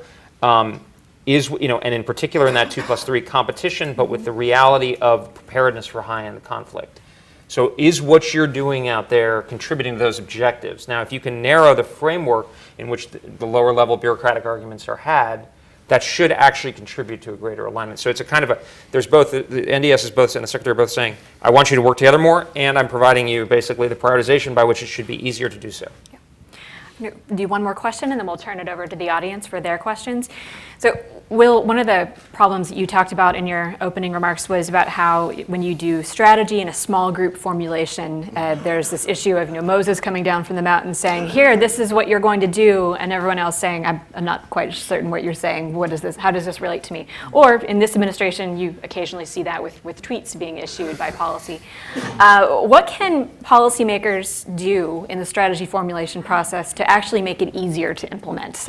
Is the inclusion of developing roadmaps or agency plans, is that useful? Are there kind of roadmaps that they can do within their own process and integration with the rest of their agencies while they're coming up with strategy? Is there any kind of tips you can offer from your experience? Yeah, well, and this is where to give some praise, I do think that the process of the most recent national security strategy that the Trump administration released was, as far as I can tell, about as good as you're going to get with a process. Nadia Shadlow and Seth Center, I think they balanced what you needed, where on the one hand, they primarily had the pen, working very closely with National Security Advisor McMaster, so you had some strategic coherence there, but probably everyone in this room probably met with them at one point or another during the process, right? I mean, they were just very active in going not just across the interagency, but also around town, soliciting ideas, previewing some of the things they're looking at. And so inviting more conceptual stakeholders in, even if they weren't handing people, sheets, okay, give us a draft of chapter 2 or give us the building blocks for this. So again, obviously it wasn't perfect, and as you already indicated, the big potential breakdown is how much the president is committed to the strategy that his administration produced. But everyone else, I thought it was a really good process. I'm one who still, at the end of the day, would have a bias towards a little bit more of a tightly held product of strategic coherence, and then just do very aggressive diplomacy and outreach with your own people afterwards. Just because I do think it's so easy for it to get pecked to death, or pick your metaphor, death by a thousand cuts, or just turned into a Christmas tree. I think we have some microphones out in the audience, and we'll go to audience questions. Just raise your hand, state your name and what you're affiliated with, and please actually ask a question. I know sometimes that's tough in these circumstances. Go ahead. Joshua Walker, I want to pick up right where you left off. We talked a lot about the way DC does things. We live in an environment which is obviously fluid. We heard the very first, Bob's great presentation about this. Given the world we live in, where strategy is more difficult to implement because of tweets and because of kind of domestic and foreign policy, How does that reflect into other capitals, and how are other capitals coming and trying to understand how they react to it? Because it used to be we kind of were the center of grand strategy. They looked to us for advice on think tanks and foreign policy. Now it seems sometimes we have to look outside the regions, whether it's in Tokyo or other places. So I guess I'm questioning the interaction between the two of our own internal process, how that is affected by kind of when the rubber meets the road. Well, one thing I want to just kind of push. I mean, I don't think Will was suggesting this, but I mean, I think the president. I think this is the only time a president's ever rolled out a national security strategy. Yep. More or less. You know, the president is committed to the national security strategy. This administration has a very strong strategic orientation. The president has supports the national defense strategy, the nuclear posture review, et cetera. So actually, I mean, Josh, I see where I think I understand where you're coming from, but I'd push back. I actually think I would say this administration is actually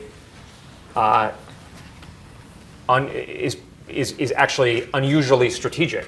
I mean, if you look at our position on the Indo-Pacific, for instance, we are being very clear on the prioritization of competition with China being a reality and recognizing the reality. I mean, I'd commend to all of your attention Kurt Campbell and Eli Ratner's excellent piece in the most recent issue of Foreign Affairs, saying that our policy towards China, at least since Tiananmen, in some ways before, has failed. And this administration is the one that's saying we have a new strategy, and I'd give a lot of support to Nadia, but also Matt Pottinger and Randy Shriver and others, and of course the Secretary Tillerson, Secretary Mattis, and the President, but that we're basically out there doing strategic stuff, and we are interacting, and Nadia and we and others are interacting on a very regular basis with countries in the region, which are, and we take their feedback, and we're also giving it back. So in the sense of what's going on, say in Tokyo, we have a very, very close strategic relationship with them, which is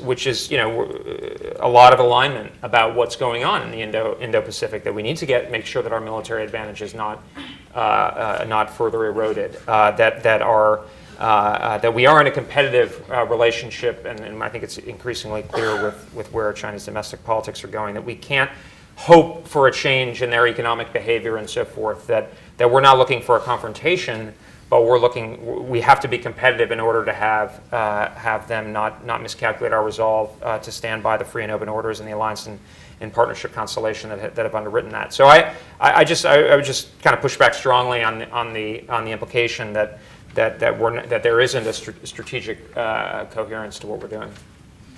Do you guys have any? Well, I'll just add, I think, to the heart of the question. You're right that we have over time, and very apparent, I think, these days, had to broaden the pool of people we talk to, things we read, trends we watch in a global environment, and that the influencers of our strategy, our national security strategy, come not only from the U.S. and its view of adversaries, for example, in sort of a classical sense, but really from a broad range of trends that are public, private, that are originating in other countries and regions. And I do think over time, the strategy community, and I think that's really a bipartisan national security strategy community, has really recognized that and sought to incorporate into the strategy development process more and more the role of allies. I know I'm sure you still do have a formal role for allies inside the strategy development process. There are communities of interest that are meeting routinely. Obviously, whenever any of us travel or when we host folks, this is a primary topic of conversation. How should we interpret what you're doing? Would you interpret what we're doing? The NDPG exchanges with the Japanese are a great example, but they don't stand alone. They're happening around the world, particularly with our partners who are themselves more focused on strategic planning. I think there were a lot of things conflated in that question. The other piece I think you were trying to back your way into is this issue of the domestic audiences. That's a real issue. It's a different issue. It's not an issue primarily for strategists to figure out, but we have a real challenge where even if there are leaders in other countries that want to find a way to work with the United States in support of common interests, they're challenged by their own publics at this point. And that puts them in electoral peril, assuming they're democracies. Generally speaking, we like to work within the community of democracies, so I'm hoping that's the case that we're talking about. But they have a real struggle in terms of trying to align with us strategically while we sometimes undermine their own electoral viability in terms of the way we're messaging, in particular the role of allies, but also our values more generally. I think that's a real strategic challenge for the United States. It's part of this whole chaos environment that I do believe we're living in, and it's going to be challenging for us to sort of steer a clearer path through that. If I can jump in quickly on this one, Lauren, picking up on Bridge and Cass' comments, and also particularly your work with Japan, Josh. China is an interesting example of some of the other inputs into the American strategy process. So again, it was early 2006 that Bob Zoellick gave his, when he was Deputy Secretary at the time, gave his responsible stakeholder speech. And in some ways we might see that as the, and it's a sophisticated, nuanced speech, so I want to be fair, but in some ways that might be the apotheosis of the previous strategic assumptions that economic liberalization, growing prosperity, integration into the multilateral system will lead to political reform and more pacific behavior by the Chinese. And I think Bridge is exactly right, as you know, Kurt and Eli's new article on this is terrific, saying that the last several administrations have more or less, bought into that framework, and it was fundamentally wrong. So back to some of the inputs here. So after that speech, a few months later, when President Bush asked Steve Hadley and those of us in the National Security Planning Strategy Cell to do a study on sort of the next 10 years of where's China going to go, work with IC on this. And Bush's mandate to us, I've written on this before, but I thought it was a great mantra for strategic planners. He said, I want you to look at the lines of our China policy now, and then and where it might go in 10 years, and then come back with some answers to this question. What policies should we adopt now in 2007, 2008, so that my successor's successor will later look back and be thankful? And so what we did on that strategy review with China is Paul Leto and I did a sort of a tour through all of our Asian allies' capitals, got some great inputs from the Indians, and it wasn't just what should the strategy be, but where do you guys see China going? Here's some of our assumptions. What are you guys seeing with Japan? And you know who was most helpful in some ways on this review were a number of Chinese dissidents that we met with, both in Beijing, but also here in DC, and asking them what they were seeing internally with their society and some of these assumptions of economic liberalization, prosperity leading to political reform. And the dissidents were the most pessimistic. Now, of course, they're going to have a very particular viewpoint on this, but looking back, they were better strategists than I think we realized. So I'm not going to say by any means that strategic review fixed everything or got it all right, but for me, it was one of these early warning indicators that some of the strategic assumptions we were working with in that window were not going to hold, because that's not how our allies were seeing this and not how some of the most perceptive voices inside China were seeing it. Other questions? Yeah, Ken Meyercourt, TV producer. Did the idea to build a 30,000, I want to offer a case study that might prove illuminating. Did the idea to build a 30,000-man force on the Turkish-Syrian border result from deep deliberation amongst strategists in the foreign policy establishment, or was it the bright idea of some local commander? Well, I can't speak for this administration, nor will I put Bridge in the position of having to do so on that topic. I will say I highly doubt it just was alone the bright idea of a local commander, just given the way in which we tend to have decision-making happen inside the military chain of command up to the Secretary of Defense and the defense chain of command.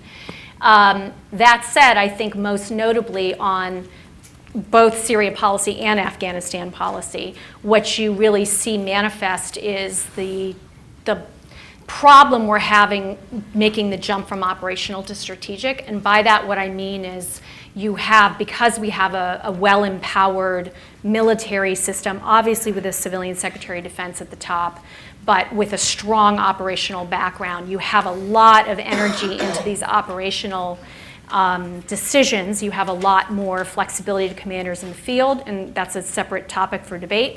But what you clearly have lacking is a State Department. You seem to have lacking sort of on-the-ground diplomatic presence and an engaged non-military lens from the National Security Council staff. So what you get in some cases, I think, is this maybe fine-looking operational decisions that if they were put into a broader strategic context, and by that I mean, what's the viewpoint of our allies? How does this fit into broader Europe strategy or other, sort of lenses? You might make different decisions. And that's a concern that I have, that for all our operational savviness that I think is out there, and there's a lot of potential there, and I think Secretary Mattis brings a lot of that. I worry because these decisions, if they're going to be strategically smart in a holistic foreign policy sense, need a lot of other voices in the system in order to make sure they're smart. Other questions? Right up here, Lindsay. Thanks, everybody. This has been great. One of the questions that strikes me in listening to what you've been saying is the question of time and time horizons when you're thinking about strategies comes up a lot. How, as a strategist, and Bridge, you raised, the Indo-Pacific strategy, and I think that one of the challenges we also often have, you develop a strategic document, you're laying out conceptually where you want to go. There's often a lag, right, built into the system between laying out the concept and the actual implementation of that concept showing up, because you have to develop budgets, you have to do all the things for people to actually see it happen. I think in the Obama administration, one of the challenges we saw sometimes when you looked at Asia-Pacific policy was we had this rebalance concept, and we heard a lot of times, yeah, but what are you doing, right? And posture agreements, trade agreements, all these things take a very long time to show up.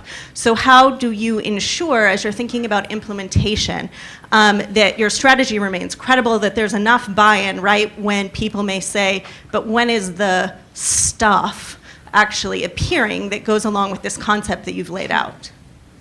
Sure, a great question. Well, let me speak first, at least, about the defense strategy, and that's, look at the PB19 is a good example. A lot of those things won't materialize for a number of years, but they are concrete evidence of dealing with the problem or not. And I think PB19 is a very good story about the prioritization on major power. And again, also that the shift I mentioned, which is so crucial, from the kind of Desert Storm model to the lethal, resilient, agile, ready force, that is also recognizing the reality of the potential for conflict and the necessity for serious work to modernize our deterrent to deal with nuclear-armed major powers.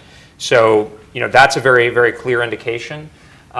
You can look at, over time, the development of novel concepts and novel ways of using the force that would then go along with new capabilities.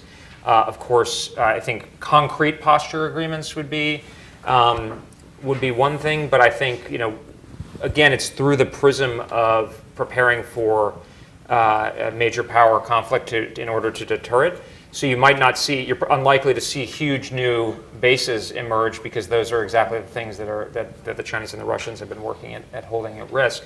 So you might see activities farther afield, more exercises that are more oriented at getting the force ready for high-end conflict. And so I think those are actually pretty trackable in the near term. And I think in some sense, as you know, I think often strategies, and this gets back to my sort of Burkean point, that they will be building on things that are already happening and catalyzing and accelerating and expanding and making them more kind of creative, opening up space for them to do more thinking and more stuff that's on point.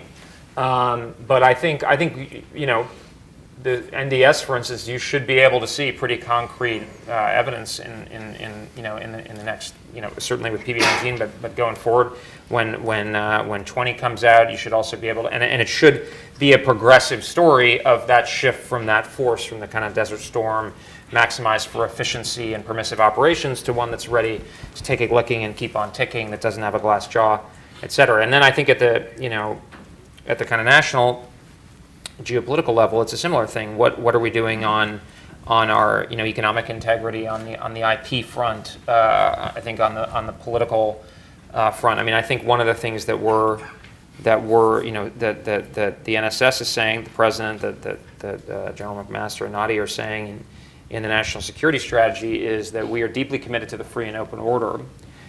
We are living we are re-entering a period of intensified geopolitical competition in which we cannot take our power advantages for granted. We have to work for them and earn them, and in a sense we have to be more strategic. That actually sounds kind of banal, but in a sense often strategic means hard choices that are focused on key priorities. And so I think the main message that we're sending out there, if I could put it into a short form is, if you're interested in sustaining the free and open order in the face of competition from China and Russia, who clearly want a quite different organizing principle, certainly in their regions and in the case of China beyond probably, and increasingly have the capability, particularly and again in the case of China, we're interested in working with you.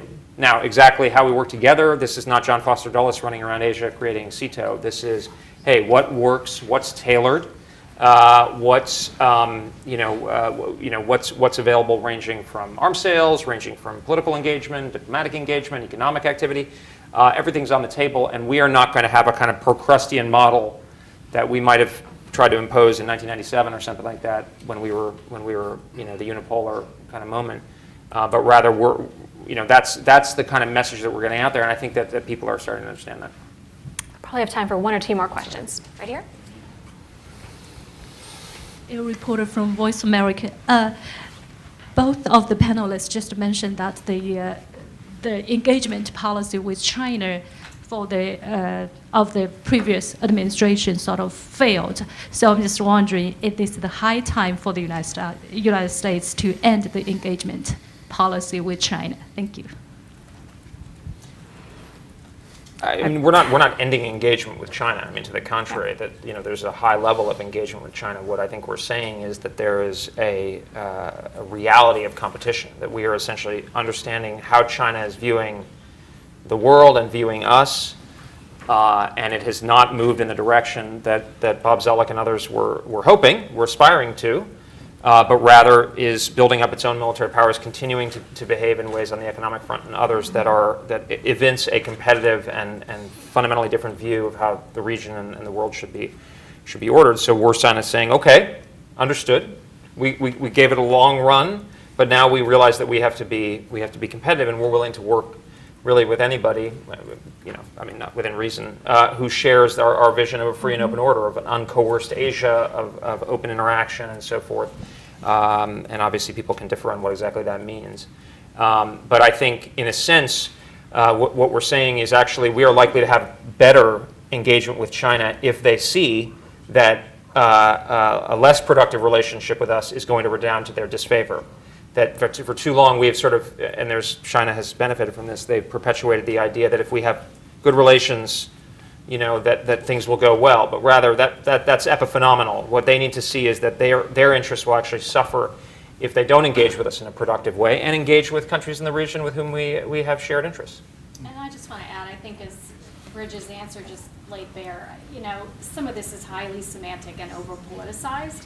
There is a long-term, bipartisan U.S. approach on China that has stayed within a range of certainly military competition since the 1990s at least. That has been a very clear trend the U.S. has expressed concern about. Obviously now a point of extreme pain because the Chinese military advancements have progressed to, and lack of transparency alongside it have progressed to such a level that they're inducing pain. But I think the key question is how, if anything, can you avoid war, right? And bring them into that vision of an engaged world where they can be a constructive player. And I think the argument is really over how to align the carrots and sticks to get them there. I don't think, for the most part, there is a view that instead we should move entirely to a competition model in which we close ourselves off from China and ask our allies to do the same, because it's simply not realistic given the way in which the economy is constructed and the role that China could still play. It's about shaping behavior. The question is, how do you best shape behavior? If I can jump in there again with apologies to Graham Allison in his new book, it's not just a simple matter of looking to some historical analogies of how have status quo established great powers managed rising powers in the past. What strikes me as a historian as almost completely unprecedented here is the fact that the rising power, China, and the status quo power, the U.S., have such deep economic linkages and in some ways mutually reinforcing interests there, while also having the political and military competition. And yeah, I've never liked bumper stickers for our China policy in the past. Whether I agree with the bumper sticker or not, I just think as Kath and Bridget both said, they really oversimplified a complex situation. And so in some ways, the geopolitical facts haven't really changed of this economic linkages and political and military competition, but rather the strategic assumptions have changed of what that might lead to. And now, it used to be the strategic assumptions were that will eventually lead to a nice convergence of U.S. and China as great partners in both more or less democratic capitalist countries. Now the strategic assumptions are how do we manage this so it doesn't lead to war, right, while also not doing severe damage to the American economy. And this is where it'll be interesting with some of President Trump's recent announcements on potentially imposing some tariffs. We may start to be seeing some changing facts on the ground, depending on where that goes, of perhaps some of the economic linkages starting to pull apart a little bit too, which will then mean some more rethinking of the strategic assumptions. So I'm going to take one more question from the audience, and then I'll throw in my own, and these will be last comments from all our panelists. My question kind of gets to a point that both of you raised on bumper stickers and shorthanding in strategy. I think about in DoD we had the Michelin Man to talk about force planning and any number of other sometimes helpful, sometimes not so helpful shorthands and bumper stickers for how we talk about strategy. And if you have any examples of where maybe sometimes it's helpful in communicating what our message is meant to be, or other times where it's unhelpful. And then our last question here. Thanks. Jonathan Ward, Atlas Organization and CNAS Next Generation Program. So I have a question which is really about the economic rise of China. I think I would personally say one should be very careful about assuming that that's the next thing to rely on, is that somehow this economic interconnectivity is going to lead to better behavior, et cetera. I mean, Xinhua just said, in their own words, by mid-century we're going to regain our position at the top of the world, yesterday. I mean, this is just after Xi has done what he's done with term limits, et cetera. So the point is that the military advancements that we're talking about, all of this, the militarization of China, its multi-regional, position at this point, is all based on the economic rise of China. It's all built on that. I mean, essentially, you can fund the Chinese military budget 2 times over just on the trade deficit with the United States. The amount of cash that they've acquired from the world is so substantial that that's basically what we're talking about. So it seems to me, I'm wondering what the appetite is for the basic problem, which is China sees itself ultimately as becoming the top economy in the world. I mean, is that something that we should be working on preventing, essentially?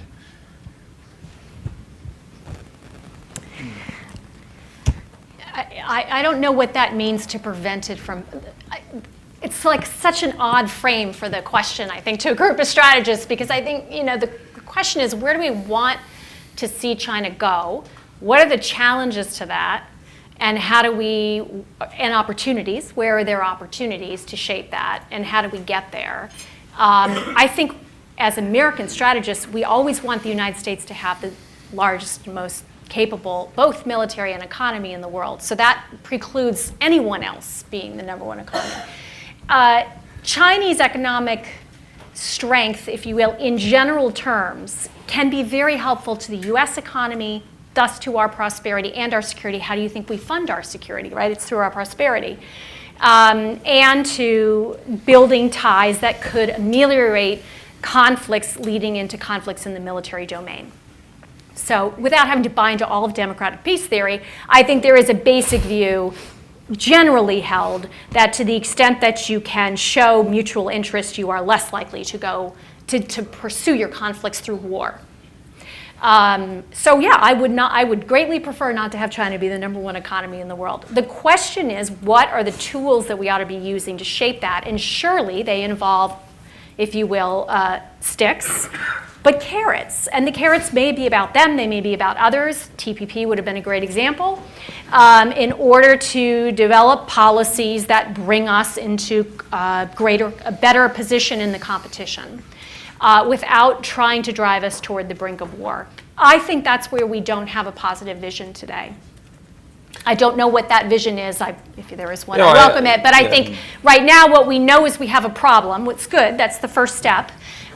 We've known we had a problem on the military side for a while. I think that's now, as I said, in very stark relief. The timing of this administration change is right alongside the stark relief of the advances the Chinese have made. We've obviously seen the growth of autocracy inside already a communist authoritarian system.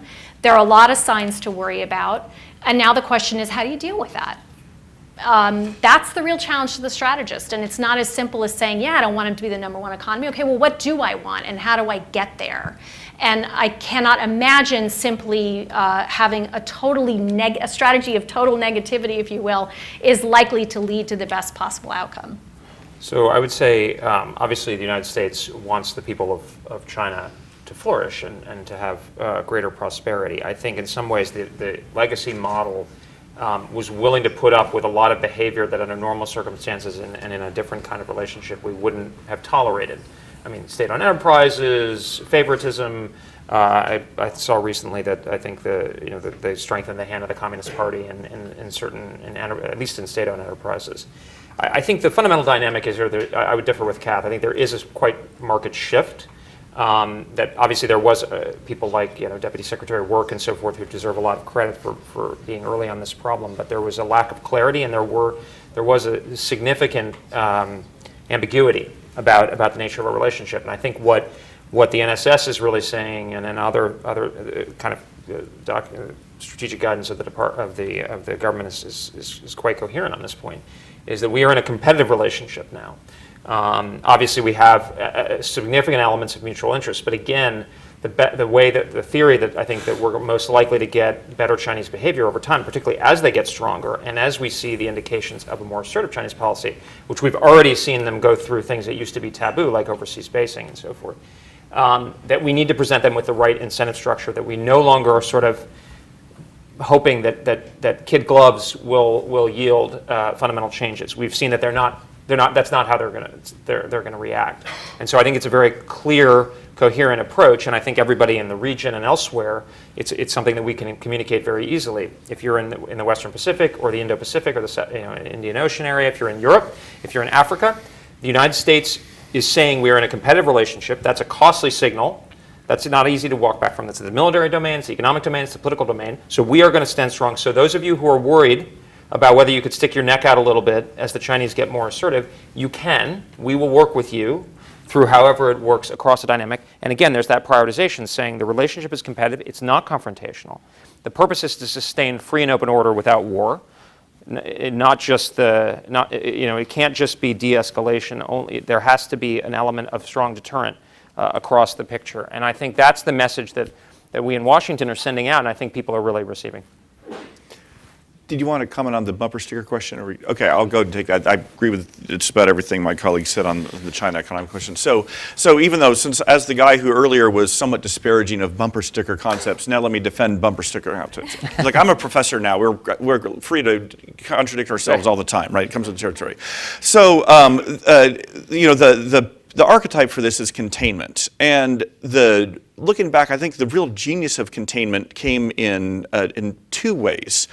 The first is it created a new paradigm for a strategic concept, because at the time that Kennan comes up with it in the early days of the Cold War in 46, then 47, the dominant paradigms were either fight or flight. Like, when there's an emerging military threat, you either go to war with it or else you appease it and pull back. And we didn't have this kind of third way category of containing it, of active measures to oppose it and eventually to end and defeat it, short of the use of military force. And the second advantage of containment is it had a political purpose for domestic opinion. It gave the American people a way to, once Kennan put it out there in his 47 Foreign Affairs article, to understand and buy into our new relationship with the Soviet Union. Because again, it's easy for us to look in hindsight and think Soviets, communists, always bad. Yeah, they were always bad. They also were our most important ally in power terms and material terms in World War II. And so if you're an average American citizen and it's late 1945, your paradigm for the Soviets is a little weird, little oppressive, but boy, they sure were with us, and they essentially, Russian blood helped win the war and defeat the Nazis. That's a huge shift to a few months later go to thinking, okay, they're now our mortal enemy and we may have to go to war with them.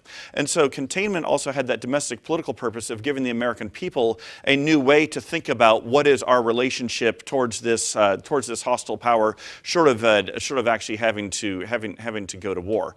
And finally, containment had the advantage of its malleability. The great history of this is by John Gaddis, and the title is, says all, strategies, plural, of containment. So even within that paradigm, it gave strategic flexibility and adaptability. It looked pretty, somewhat different under Eisenhower than it did under Truman, and then, each successive administration. And so that's why I will defend the utility of containment as a bumper sticker, even if we need to nuance it some. I want to thank Will and Kath and Bridge. Dare I say it's been grand. Next up, we'll have CNAS President Richard Fontaine to bring us back up into the ivory tower of grand strategy. And please all thank our panelists here.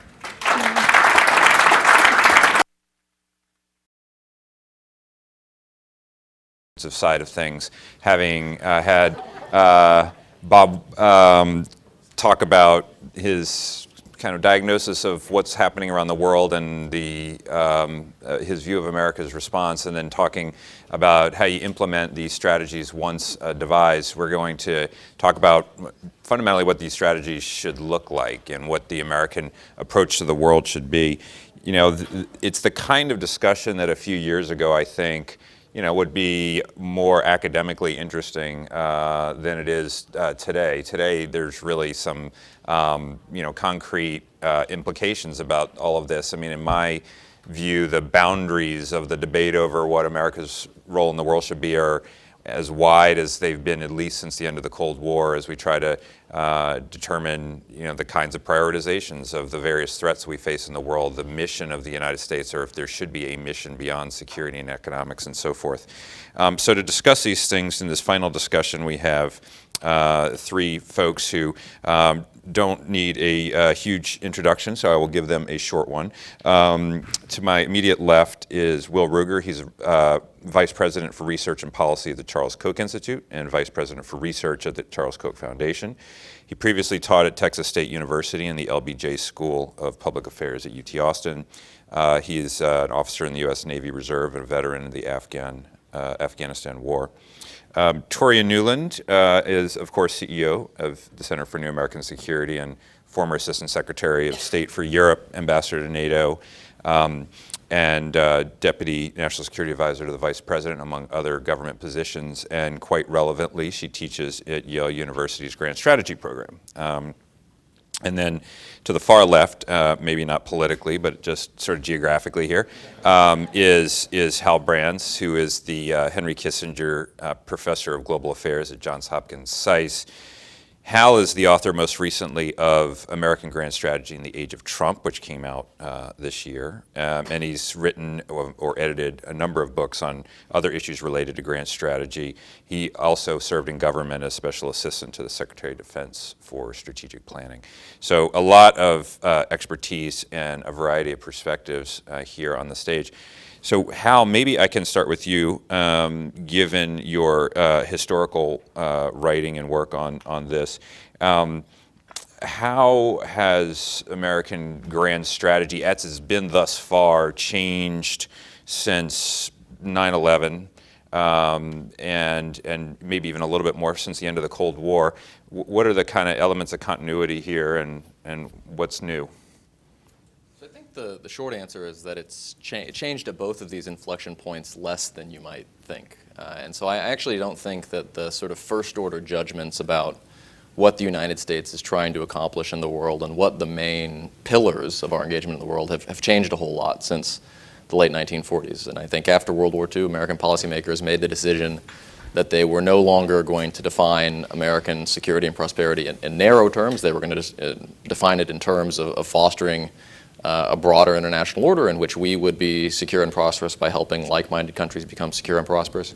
And they pursued that vision by doing a range of things that were quite extraordinary at the time, but have come to seem ordinary now because they're so familiar. So this is everything from maintaining forward force deployments and concluding military alliances around the globe, anchoring the international economy, and so on and so forth. And I think of those as sort of the 50,000-foot judgments that structure American grand strategy. And none of those changed at the end of the Cold War. In fact, we kept doing, what changed at the end of the Cold War was we kept doing what we had been doing beforehand and even intensified it somewhat in the more favorable climate of unipolarity. And none of that stuff changed after 9/11. There were certainly second-order judgments that changed, particularly after 9/11. So our view of what the most dangerous threats to American national security and international peace and security were certainly shifted after 9/11. The amount of military and strategic risk we were willing to run to deal aggressively with those problems certainly changed after 9/11, and it changed again after 2008, 2009. So there's certainly been a lot of change, and if you look at specific policy issues, there have been changes, and there have been bitter debates over what we should do regarding Iraq or regarding a number of other policy issues. But what has remained constant for about 70 years are these first-order judgments, and I think that's what makes, as I think most people would agree, that's what makes the current moment so jarring, because it seems like some of those first-order judgments might now be open to debate in the way that they haven't been for a long time. Great. Will, maybe I can turn to you on this question of the first-order judgments, and one of the first-order judgments is how expansively to define American national interests in the world. During the Cold War, we discerned a national interest in, the domestic governance of Laos, among other things, and we're ready to act militarily to affect that, and other places around the world. Is your sort of a take on the consistency of that definition more or less the same house, or is it different? And how appropriate do you think those definitions have been over time?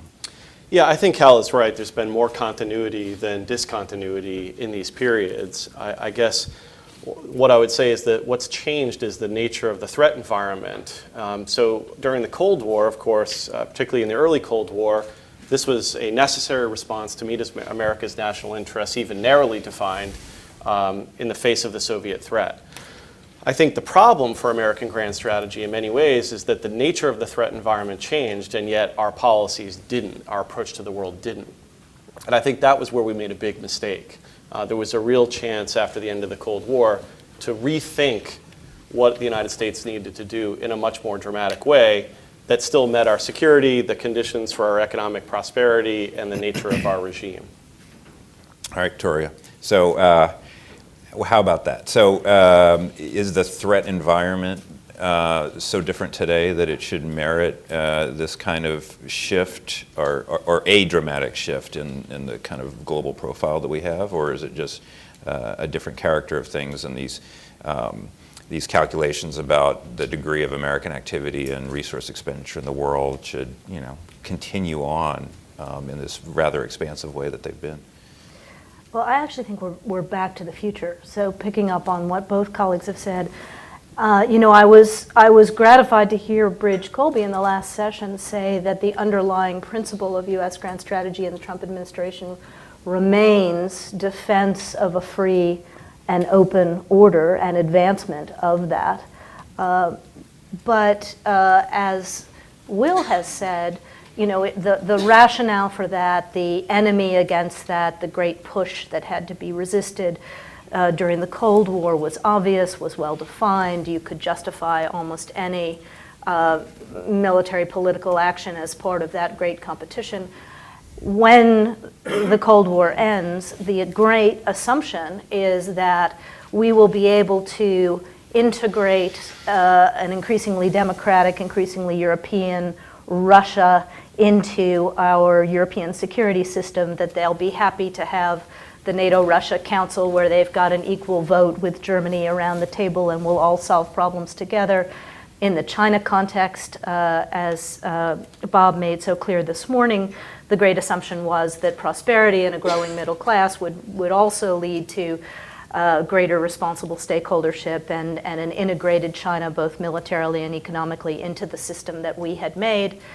And now we have an administration that is declaring rightly, I think, that we are back into a period of great power competition, of whether you want to call it, I do think it's a form of ideological competition. So, but what we haven't changed is to go back to explaining to the American people or putting together the comprehensive toolkit to address these issues. So from that perspective, I think you could very easily draw a straight line from the Trump administration national security strategy, national defense strategy, the investments that we're making in the military around the world, to the argument that this free and open order is now imperiled. It's imperiled in a way that we didn't quite understand, that as Kurt and Eli wrote, we did not succeed in getting China to join up with the world that we made, or Russia to join up with the world that we made. And therefore, we need to use all of the tools of national power in harmony to blunt, check, deter those who want to undercut the order. But my concern now is A, that we're not explaining it that way, in a way that'll sustain the investment with the American population. Instead, we're saying that somehow we got a raw deal from this leadership, that every trade deal, every alliance, somehow we get cheated. So how do you expect the American people to support the investment if you're not explaining it? But secondarily, we're not using all the tools of power. I think I'm quite supportive of the military investments that we're making, but my own home agency has completely evaporated. Our trade policy is incoherent in terms of the standard American approach, which was to enrich our friends and those who share our worldview and want to promote an open system, and to blunt the efforts of those who don't or who want to change the rules of the road. And therefore, we are not living true to the moment that we're in. I want to come back in a minute to this question of whether Americans are getting a good deal out of the international order and globalization as sort of currently configured, or a bad deal, because obviously this is a key question of the time, which is informing a lot of decisions. But before we get to that, I want to just talk for a second about this idea of the international order, which is, at the forefront of everybody's minds over the last couple of years. The Obama administration was very explicit that the United States is aiming for, together with its friends and allies, an undifferentiated international liberal order or rules-based order, or whatever adjectives you like in front of order, that would reject spheres of influence. So countries, as close as they may be to Russia's borders, should be free to choose their allies. Same thing in Asia. This is not spheres of influence. This is one rules-based international order to which we all should aspire together. Bridge sort of hit that theme, talking about the importance of the order, although it's interesting that term doesn't appear anywhere in the national security strategy, in any of its potential varieties. And yet the administration has said, officials will say privately, well, philosophically we're there, we just don't sort of use the same words and things like that. But maybe, Will, I can start with you. I mean, is this, is this the right thing for the United States to be aiming for, this undifferentiated international liberal order, or whatever you would call it? And then two, do we have the resources, and should we be spending the resources necessary to defend that, given the other thing that was talked about in the last panel, which is the rise of pretty powerful competitors who seek to undermine that? Yeah, I mean, I don't want to be too flip, but it's like... Be flip, it's great if everybody gets a pony, right? But the question is what are the costs? And is it necessarily good for us? And sure, I'd love to see liberal democracy flourish all over the world. I'd love to see people have all these choices that we might like, but the question is, are we willing to pay a cost to defend that choice? So if Georgia wants to be part of NATO, are we willing to pay the cost that might incur on us in terms of what will Russia, how will they respond, what does it mean to give an Article 5 guarantee to a country like Georgia? And there I'd have to say we should go back to what our interests are. Our interests aren't a rule-based international order. That is a potential means to satisfy our ends. Our ends are our safety and security, the conditions for our prosperity, and our liberal democracy here at home. And I don't see how adding, say, a country like Georgia meets any of those interests. And a liberal rules-based order, again, it sounds good. There's a lot of good aspects of it, but not each part of it is worth the cost we'd have to be prepared to get that. So, for example, one of the best parts of that order, something I think we all agree on, is the liberal system of trade.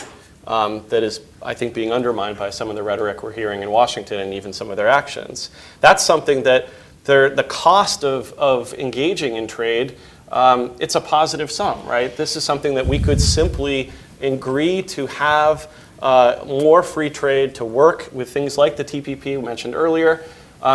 These are relatively costless for us. I mean, yes, it's going to need the US Navy to sustain in terms of keeping strategic choke points open to command the global commons. But we don't have to be fighting in Syria for that. We don't have to be adding Georgia to NATO for us to maintain that trading system. But when it comes to a lot of the other parts of that system, again, I'm just not sure that it's worth the cost.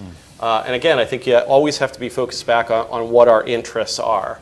And then means are really things that we determine whether they're good or bad as they connect to those ends. And I think that's part of the problem with the status quo approach to foreign policy we've had since since the end of the Cold War, is that we've confused the means for the ends. And so we've wanted to fight for those means even when they are disconnected from those ends, given the nature of the threat environment. And Hal, you hear this quite a lot these days, that the notion of liberal international order has become totemic, that it's something to which it's an unquestioned appeal to this great good that would justify any expenditure of resources and so forth and so forth. Where do you come down on this question of liberal international order, however you might define that, versus more of a sphere of influence, and then this questions of resources and expenditures, which is pretty real? So, I mean, if the goal is to have a truly universal liberal order where everyone is a responsible stakeholder and liberal values really are universal, then that was always unrealistic, and it's certainly unrealistic today. If the goal is to deny rival great powers their own spheres of influence, that's a different proposition, and that's a more manageable proposition. And basically, since the birth of American diplomacy, one of the guiding ideas has been that we don't like anybody's sphere of influence except our own. And in part, that's because we manage our spheres of influence a little bit different than other great powers, particularly authoritarian great powers have done. But it's also just because a little bit of hypocrisy is okay in international politics. But there's good reasons why we've opposed, particularly during the 20th century, rival great power spheres of influence. One, because if a rival great power could consolidate a sphere of influence, particularly in a place like the Middle East or in East Asia or in Europe, they could use that as a springboard for global competition, and they could contest the international commons in a much more serious way. And so that's been a basic geopolitical principle of American strategy for a long time, and I think the basic logic remains intact today. Certainly if you look at a competitor like China, I think it's quite naive to imagine that China would become less assertive on the global scene after they had managed to establish a sphere of influence in the Western Pacific or in East Asia more broadly. So the question is, can we engage in this strategy of denial any longer? And I think certainly, as the last panel underscored, the costs of doing that are going up. We could do this on the cheap after the end of the Cold War because there was no one who even had anywhere near the potential to exert a dominant influence on a key region after we defeated Saddam Hussein in 1991. That's no longer the case today. And so I would say the costs are going up, but I don't think the costs are unmanageable. And if Bridge were still here, I think he could tell us the exact answer to this question. But American military spending as a percentage of GDP is somewhere in the low threes today, between 3 and 3.5%, basically. Okay, and so that is about a third of what it was at the height of the Cold War. It's a little bit more than half of what it was in the 1980s. It's much less than it was even at the beginning of the 1990s. And so the idea that we simply cannot, as an economic matter, generate more, just for instance, military resources to hold the ring in these regions doesn't hold true. There are very tough political choices we would have to make in order to do that, and that's where I don't know whether we're going to be able to make those choices or not. But simply as a matter of national power, I don't think it's unmanageable to try to maintain this denial of rival spheres of influence in the same way we've done for quite a long time. Great. Tori, let me come to you on this question about, pointedly, should U.S. policy be essentially to be comfortable with its own sphere of influence in the Western Hemisphere and maybe in other places, and to deny a sphere of influence to any other great power, especially China and Russia. So that's sort of the first question. But the second one is picking up on what Hal just said in terms of the affordability of this. So Hal's answer is, in the aggregate, it is economically affordable, but one of, I think, the lessons the last couple of years is the costs are perceived as falling disproportionately on different segments of the population. So, it is perceived that, the 1% that serve in the military come from, not equally spread across the population, and that, the effects, the economic effects of not necessarily denying spheres of influence, but the kind of international economic order built on the back of free trade and the free movement of capital and so forth has been good for some and not good for others. And the pain for the ones for whom it's not good is probably felt more acutely than the good stuff. So how do you kind of put, if your answer to the first part is sort of yes, we should be in that business, how do you deal with this second part of making it work for all Americans, or for more than perceive it to work now? Well, first of all, to Will's point, I think a lot of people can have a pony. It may not be the biggest pony, but the more ponies there are, the safer we're all going to be, I think. But we'll come back to that. On the sphere of influence thing, I think there's a fundamental manifest difference between the way we operate in terms of creating alliance and sticky associations with other countries and other democracies in particular, and the coercive nature of China's relationship with its neighbors, and certainly Russia's relationship with its neighbors. We actually don't go out and recruit new members to NATO. They come knocking at our door. We make them go through 10, 15, 20-year process to be ready. And use that process to increase the depth and strength of the openness of their systems and the strength of their militaries. It's never perfect, and we've seen plenty of backsliding.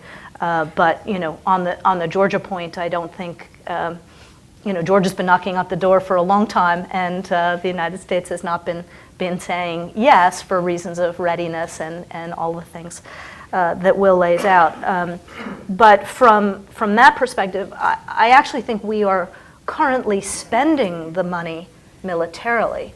And so we're getting all of the cost right now, whether it's increased involvement in Afghanistan, increased involvement against ISIS in Syria, and I support both of those things. But what we are not doing is the cheaper things that would be equally important in terms of deterring, exposing, challenging the alternatives that are being offered by Russia and China. So, just for example, on the Russian malign influence, whether it's interference in elections, whether it's buying politicians, whether it's coercive behavior in the energy sphere, good, hard support of our allies, exposure through intelligence, through financial collaboration, of those kinds of malign activities can do a lot, can shine that sunshine, which is disinfecting, on that weapon, and it doesn't cost anything like, the new F-35. And so if we're playing our game well, we can do that. On the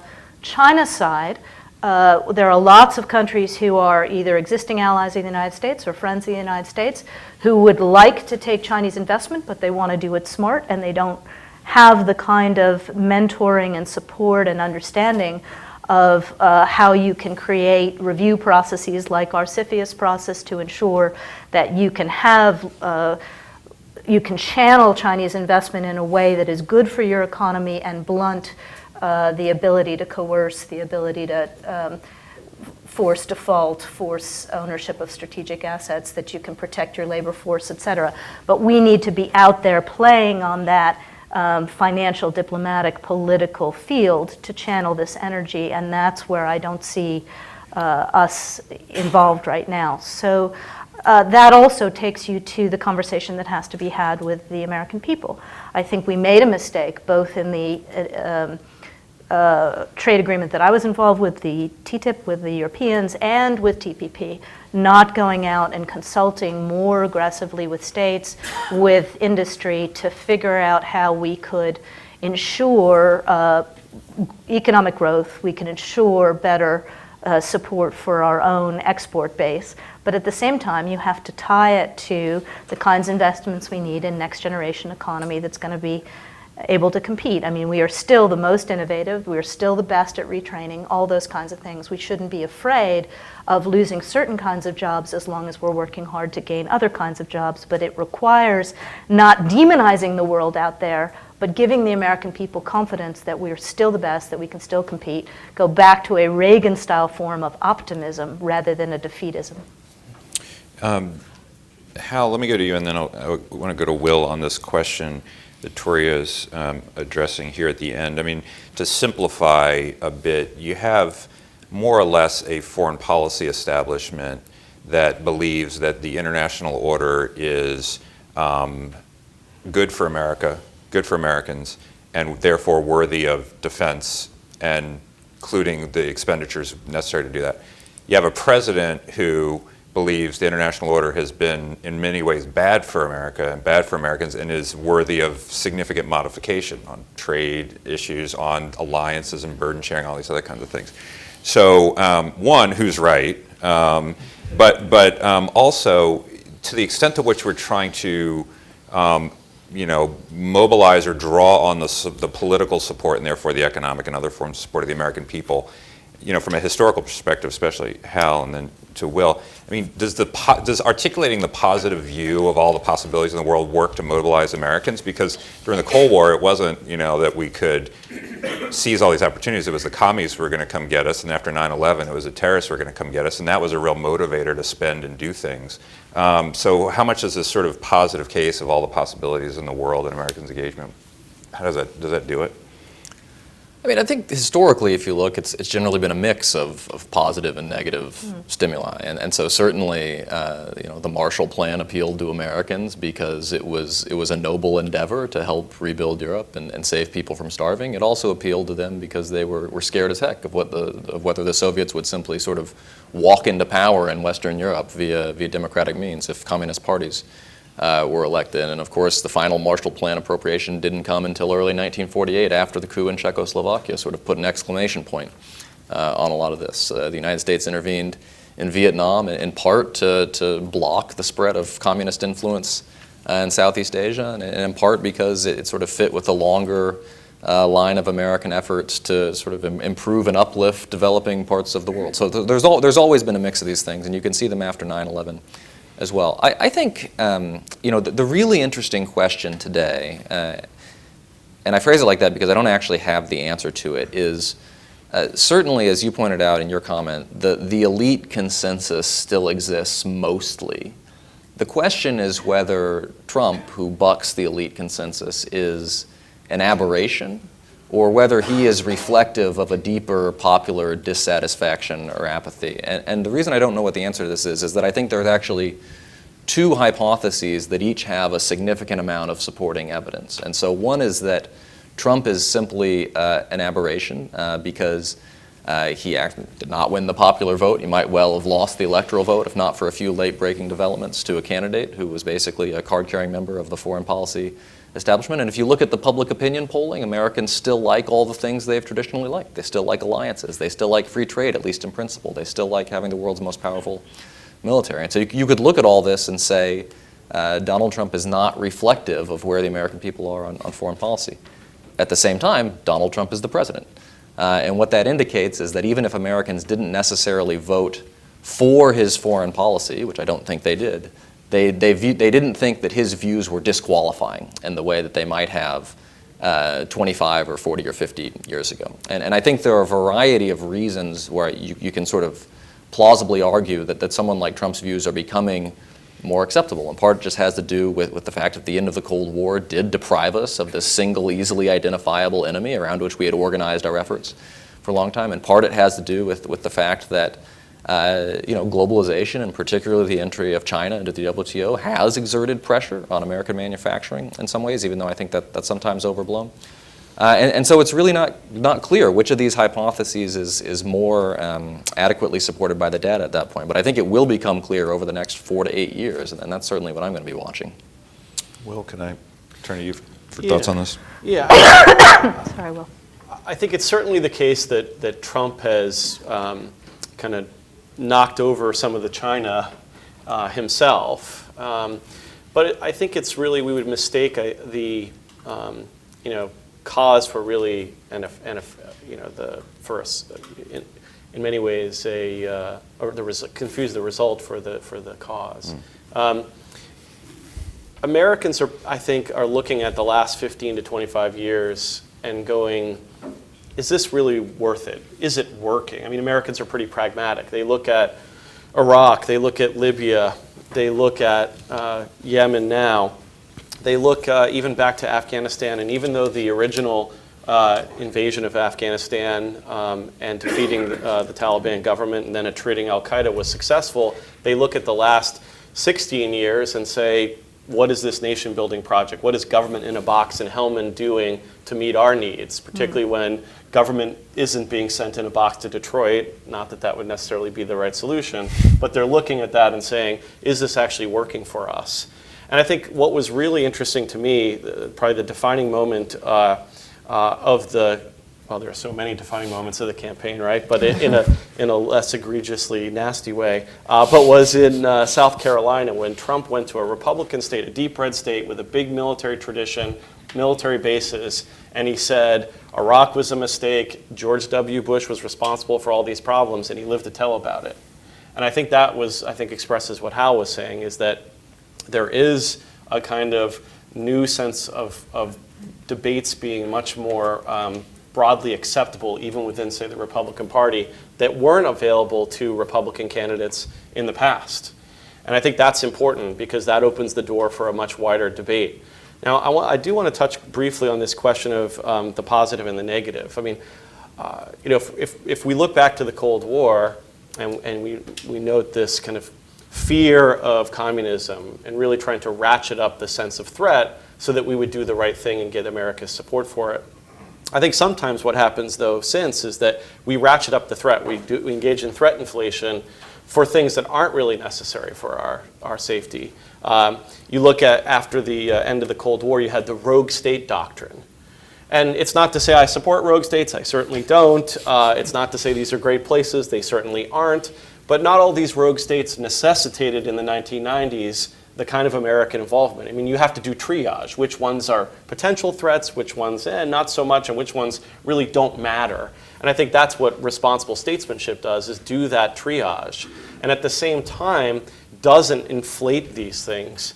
And I'm worried about threat inflation when it comes to Russia, for sure, because this is a country that has a GDP the size of a mid-tier country in Western Europe. Its military budget is about, I think, 60 to 65 billion, which is 10% of the American defense budget. This is a country that has lots of problems ahead demographically in terms of its economy. If we believe what we believe about the virtue of free markets and attacking corruption and how corruption drags down an economy, we can't look at Russia and say, my goodness, they're just going to blast through the moon when it comes to their future GDP and then be able to harness that for their military spending. That's not the case. We're going to continue to outpace them militarily and economically. It's only going to increase the divergence between us in terms of our national power. And so I'm not that worried about it. Sure, there are issues in there near abroad, but I don't think that this is an existential threat. And I'm worried that Washington will create a kind of existential threat around places like Russia that really doesn't exist. And that means that we have to be cautious about overreacting. That's a great segue into the last question I'll ask on the stage, and then I'll turn to the audience to be thinking of your brilliant questions, because we'll go there in a minute. So in the national defense strategy, less clearly in the national security strategy, there's this kind of tiered threat.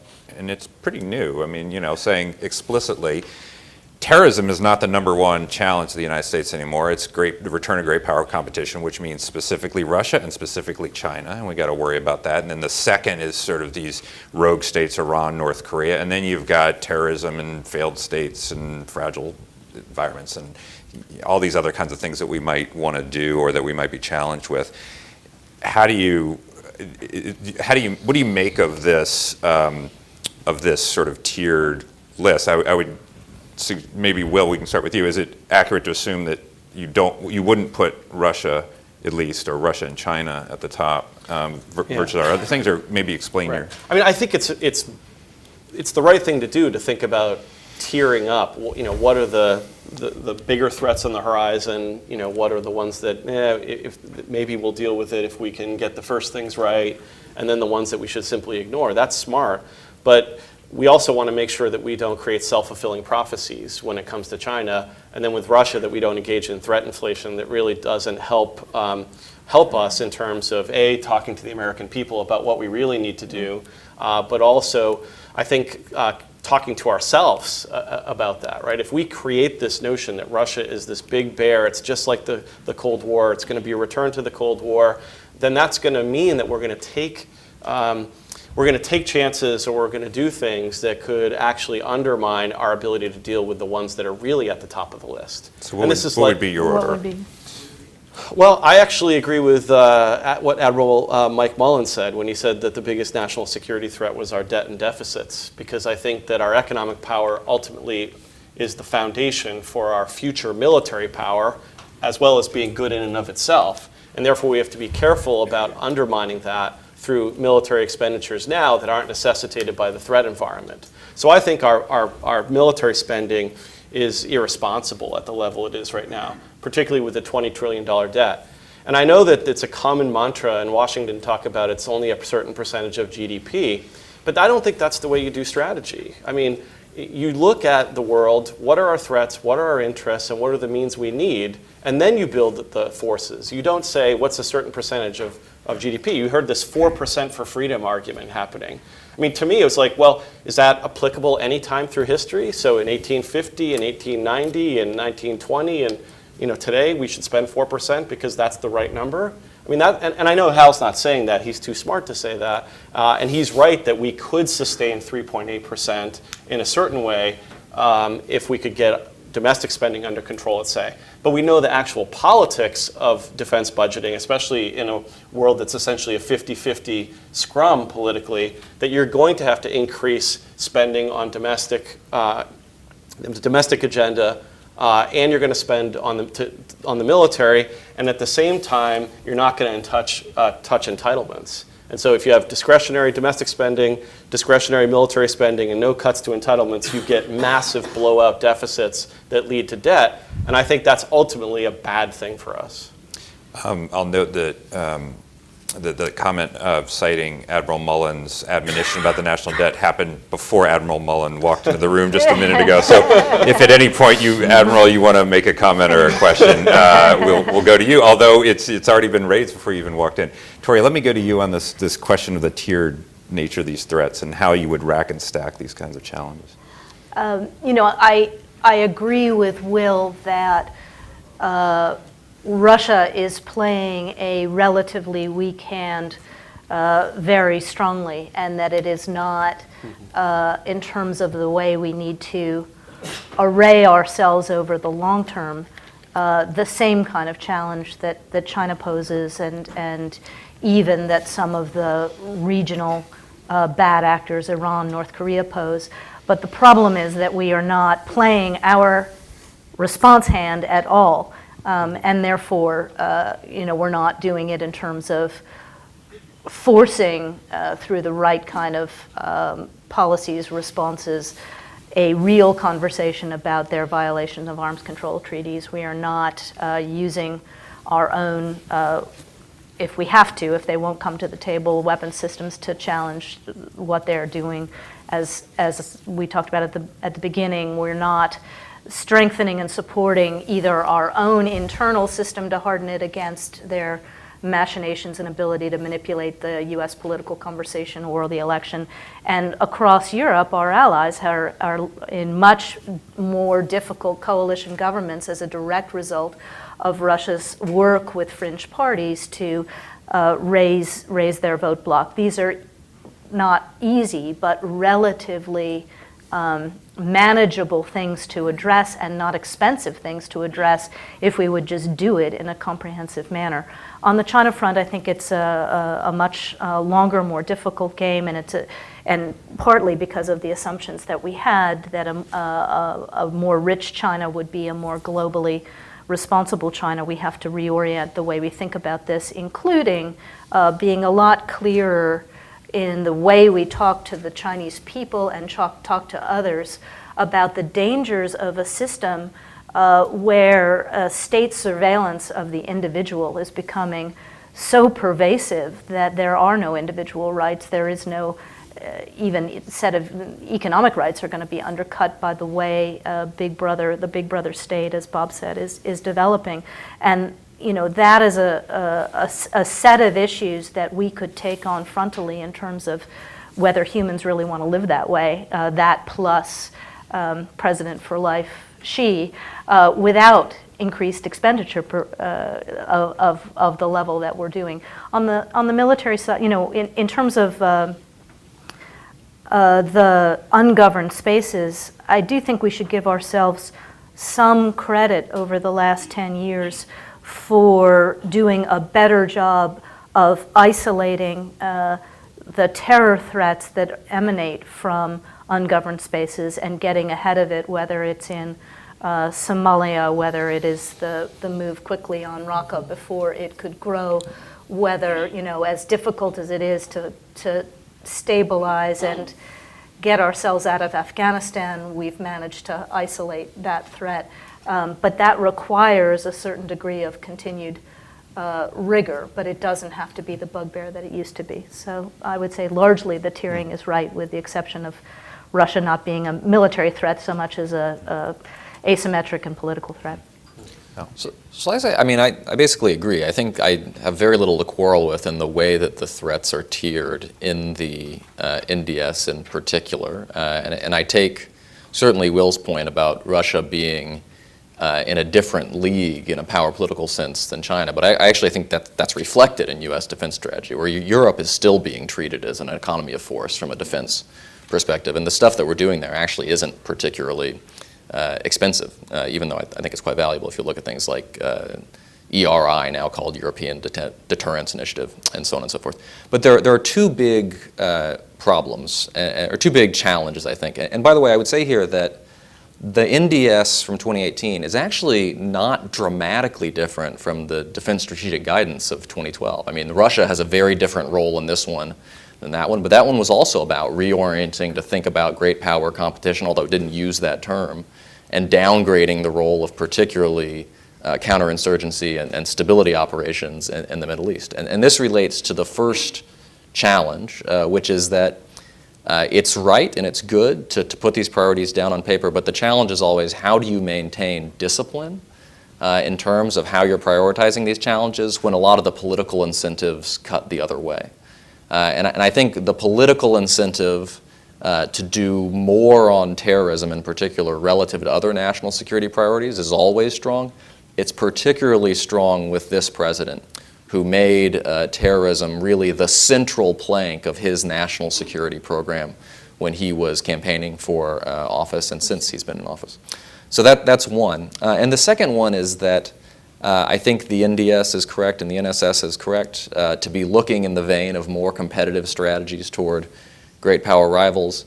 But unfortunately, I don't think that's where the president is. And in fact, if you sort of separate the president from the rest of the US government, a lot of what the president is doing is cutting against a strategy that would be more competitive, whether that's in sort of taking a very relaxed attitude towards Russian information warfare, or whether that's in basically downgrading the role of economic statecraft in competition with China, whether that's, I think the best example we saw this was just the announcement of the steel and aluminum tariffs, which are seem almost designed to divide the countries that would otherwise be working to counter the threats from Russia and China, because the countries that they're going to slam the hardest happen to be our allies. And so I think that I don't disagree with much that's in the NDS as a document, but whether we can actually get there as a government, I think, remains to be seen. Great. Let's open up to questions. Just signal if you'd like to ask one. Wait for the microphone. Yes, ma'am. So we'll just wait. I don't think this is on. There you go. Thank you. Si Yang, a reporter from Voice America. I have a question for Ms. Nuland. You mentioned that the great power competition is actually ideology competition. Now, so could you elaborate on that? The reason why I'm asking, because in Chinese President Xi Jinping still claims that he is kind of upholding the liberal trade system. So I'm just wondering, could you answer this question? Thank you. I think you can't, on the one hand, claim to be supporting a liberal open trading system and be changing the rules of the game in terms of freedom of navigation in the South China Sea.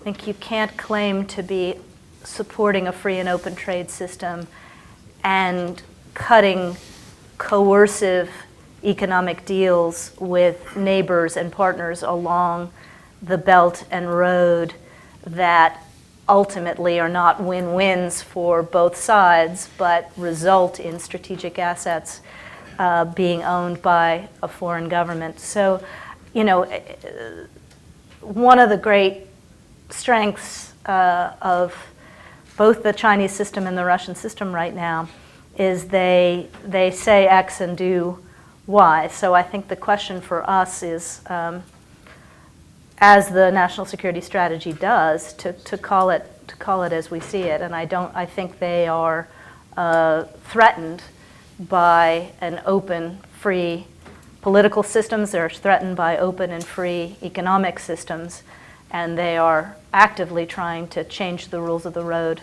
on the ground and in international fora, despite claiming the opposite. Patrick.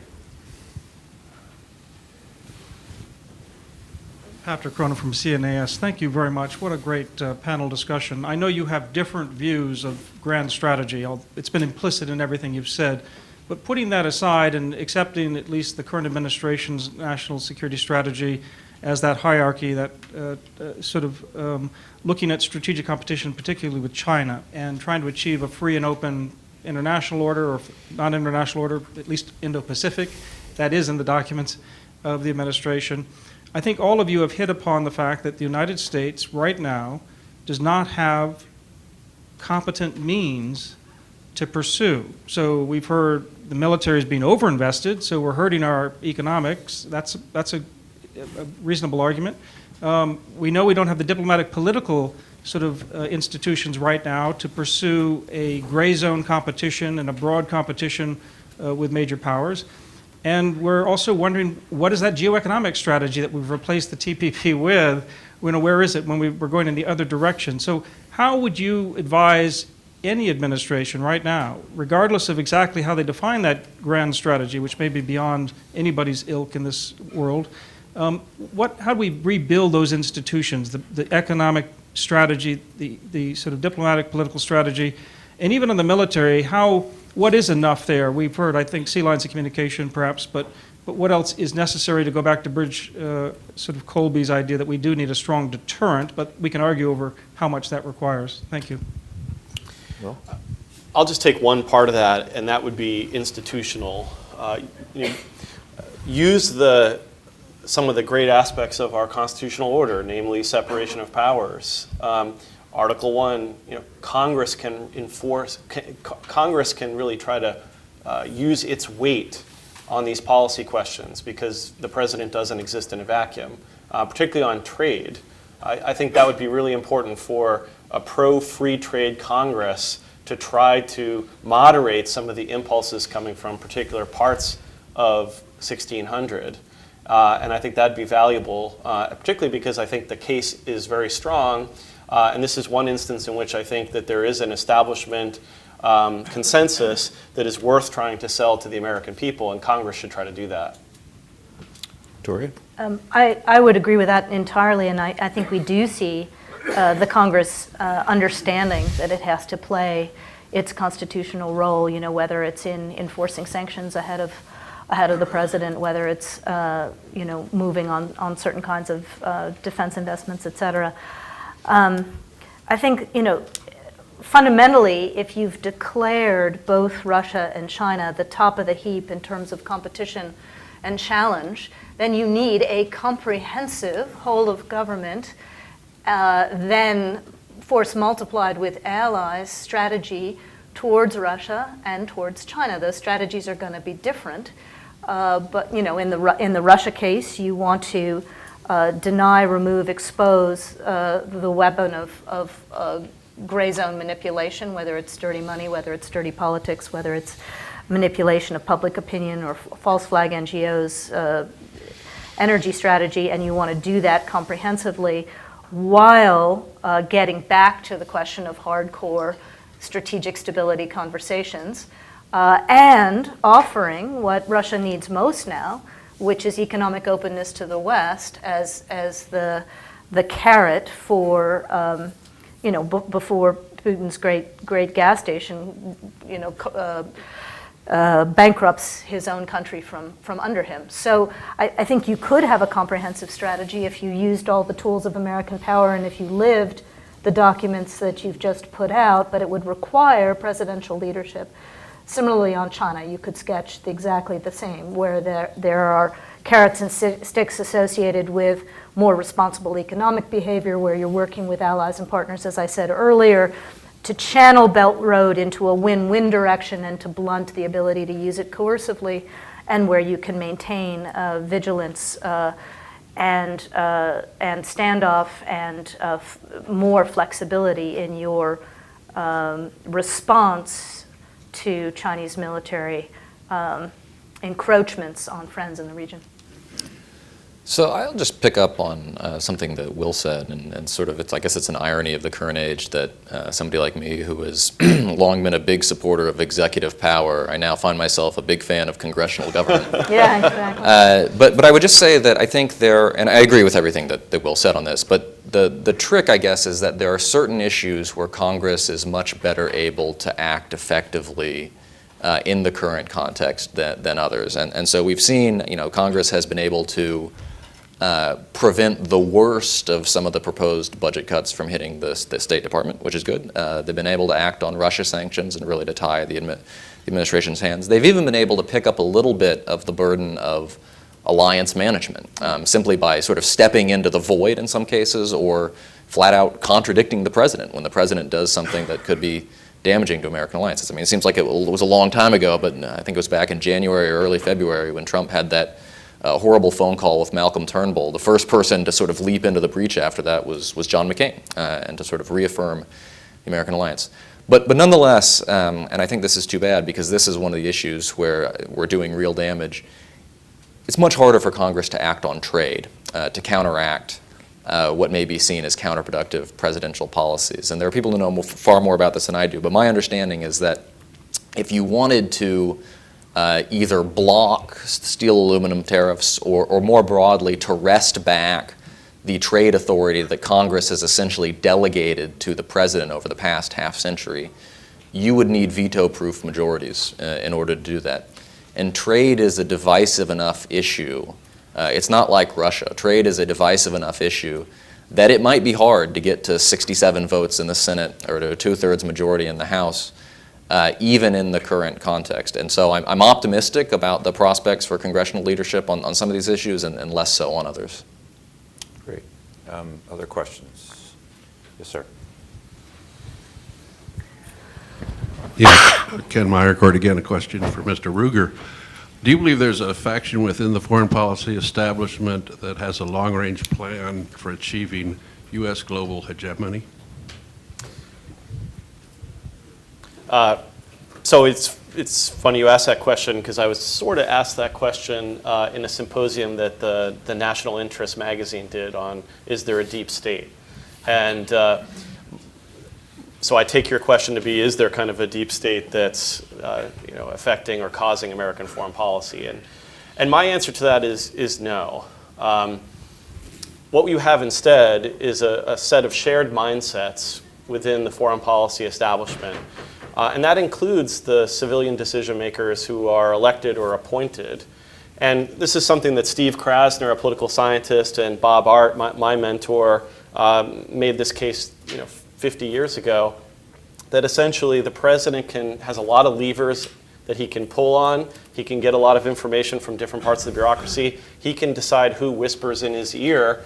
And so the president isn't at the isn't caged by a kind of bureaucratic element that wants to promote liberal hegemony. I would say the problem actually is us, if you will, right? Liberal hegemony is core to the entire Washington foreign policy establishment. And so one of the things that I think we should do is to really challenge the premises of that. But it is those shared mindsets, that kind of groupthink, if you will. It's in terms of assumptions about America's role in the world, assumptions about the right means to secure America's interests, assumptions about what the proper historical analogies are. I think Iraq, Libya, Vietnam, those are more relevant historical analogies than the ones we frequently hear. But again, when you go to most panels like this one, and I applaud CNAS for having me here today, because I do offer something that is a little bit different. Again, I don't think I'm on the 20-yard lines, but I might be on the 43 instead of the 48 where most people are. We believe in all colors of the debate. Exactly. No, again, I really do applaud it, because I think we have to have this kind of conversation.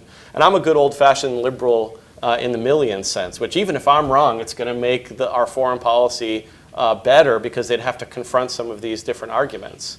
And if some of the things, at least that I say, and others, I see Chris Preble over here and other folks like that have said, if they're right, or at least partially right, then that can also improve the kind of foreign policies we pursue. But I don't think it's because there's some kind of cabal or deep state or bureaucratic set of actors that are constraining where otherwise presidents and their advisors would want to go. I mean, is there anything more establishment than Kelly, Mattis, McMaster, and Brian Hook, and so forth? I mean, that's the establishment, and they're helping run policy for good or for bad.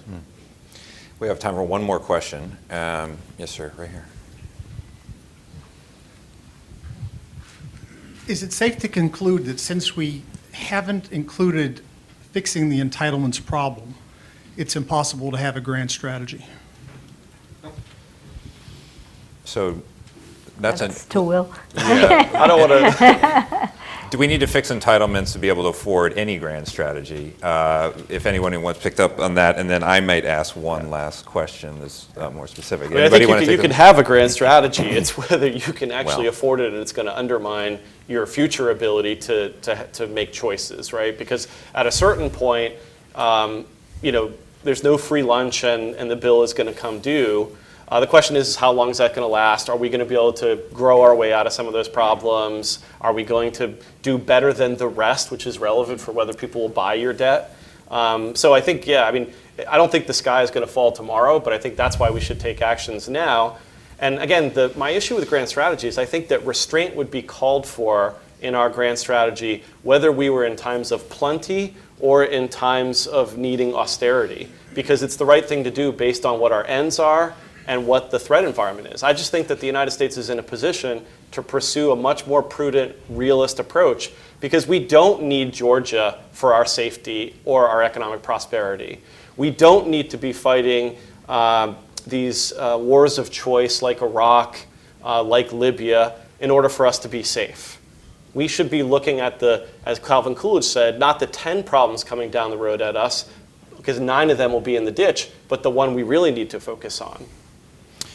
Let me just close with one last question. I'll try to provoke a little thought here. There's I think a built-in assumption, sometimes articulated, in current sort of grand strategy of the United States that Russia and China are revisionist powers that want to change more or less fundamentally key elements of the international order that work for the United States. And the United States is the preservationist and should be aiming at preservation of the liberal international order, to spend resources and things like that. And that this liberal international order has various facets or domains, right? So trade or interstate relations or the maritime domain and things like that. But do we miss something on our own side when we say, okay, well, look at R2P. That's an innovation that we support, the Russians and the Chinese do not, and that is new-ish on the sort of international order, and so they are more of a status quo actor than we are on that. On trade, we're the ones right now who are sort of, putting tariffs in place and suggesting that the WTO ain't all it should be and threatening to withdraw from key arrangements. Even in the law of the sea, clearly what China is doing in the South China Sea is a violation, but they even couch their violations as sort of compliant with the law of the sea, in the framework of the law of the sea, and of course they're party to the law of the sea, unlike the United States. So do we miss in our own ambitions to preserve this international order some of the elements that we have actually sought change rather than preservation, and where they may be status quo rather than us? Yes, I think that revisionism is all in the eye of the beholder, and certainly if you were to go to Moscow, they would say, what do you mean we're the revisionist power? I mean, you're the country that's been undermining sovereignty, which is one of the pillars of the international system for quite a long time. You're the country that keeps pushing the dividing line between Russia and the West farther and farther toward our borders, and so those are fair points, I suppose. But the reason that we use the revisionist label is that it does capture something essential about both Russia and China, which is that they do have grievances with the current distribution of international goodies. They have grievances with the current set of norms that are taken to be dominant, and they're working in various ways to undermine those. And so if you think of revisionism as a pejorative label, then perhaps it can obscure more than it clarifies, because this is the warp and woof of international politics. The countries that view themselves as the have-nots, even if they've benefited from the system enormously, as in China's case, like to change it in their favor. But clearly it does capture something about their behavior and their ambitions today. Victoria, anything, or Will, anything that you would want to add? Will's taking a pass. Tori, last word before I close up here. I don't think we can improve on that, but just to say that, the sphere of influence idea may be attractive as a poli-sci concept, but nobody's ever satisfied with the sphere they've got. It's intrinsically unstable. So either we're running an open system or we're running an increasingly closed system. Inevitably, that's the ideological tension that we're in now. It's not, need not be as expensive to make our case and defend our interests in that as we are making it right now, I think, including through some of our own mistakes. Great. Well, this concludes the final panel of our inaugural Zak Grand Strategy lecture program. Because it's inaugural, that means we will do it again. And so we will invite all of you back to participate. Thank you for being here. Thanks for the panel. When we adjourn here in just a moment, Bob Kaplan will be out there signing his new book, The Return of Marco Polo's World. I have once heard an author tell me that you honor an author not by reading their books, but by buying them. And so if you subscribe to that, you will have the opportunity to do so in the room just adjacent to here. Thank you again to the panelists. Thank you to Bob and to the other speakers here. And thank you all for joining us today. Thank you all.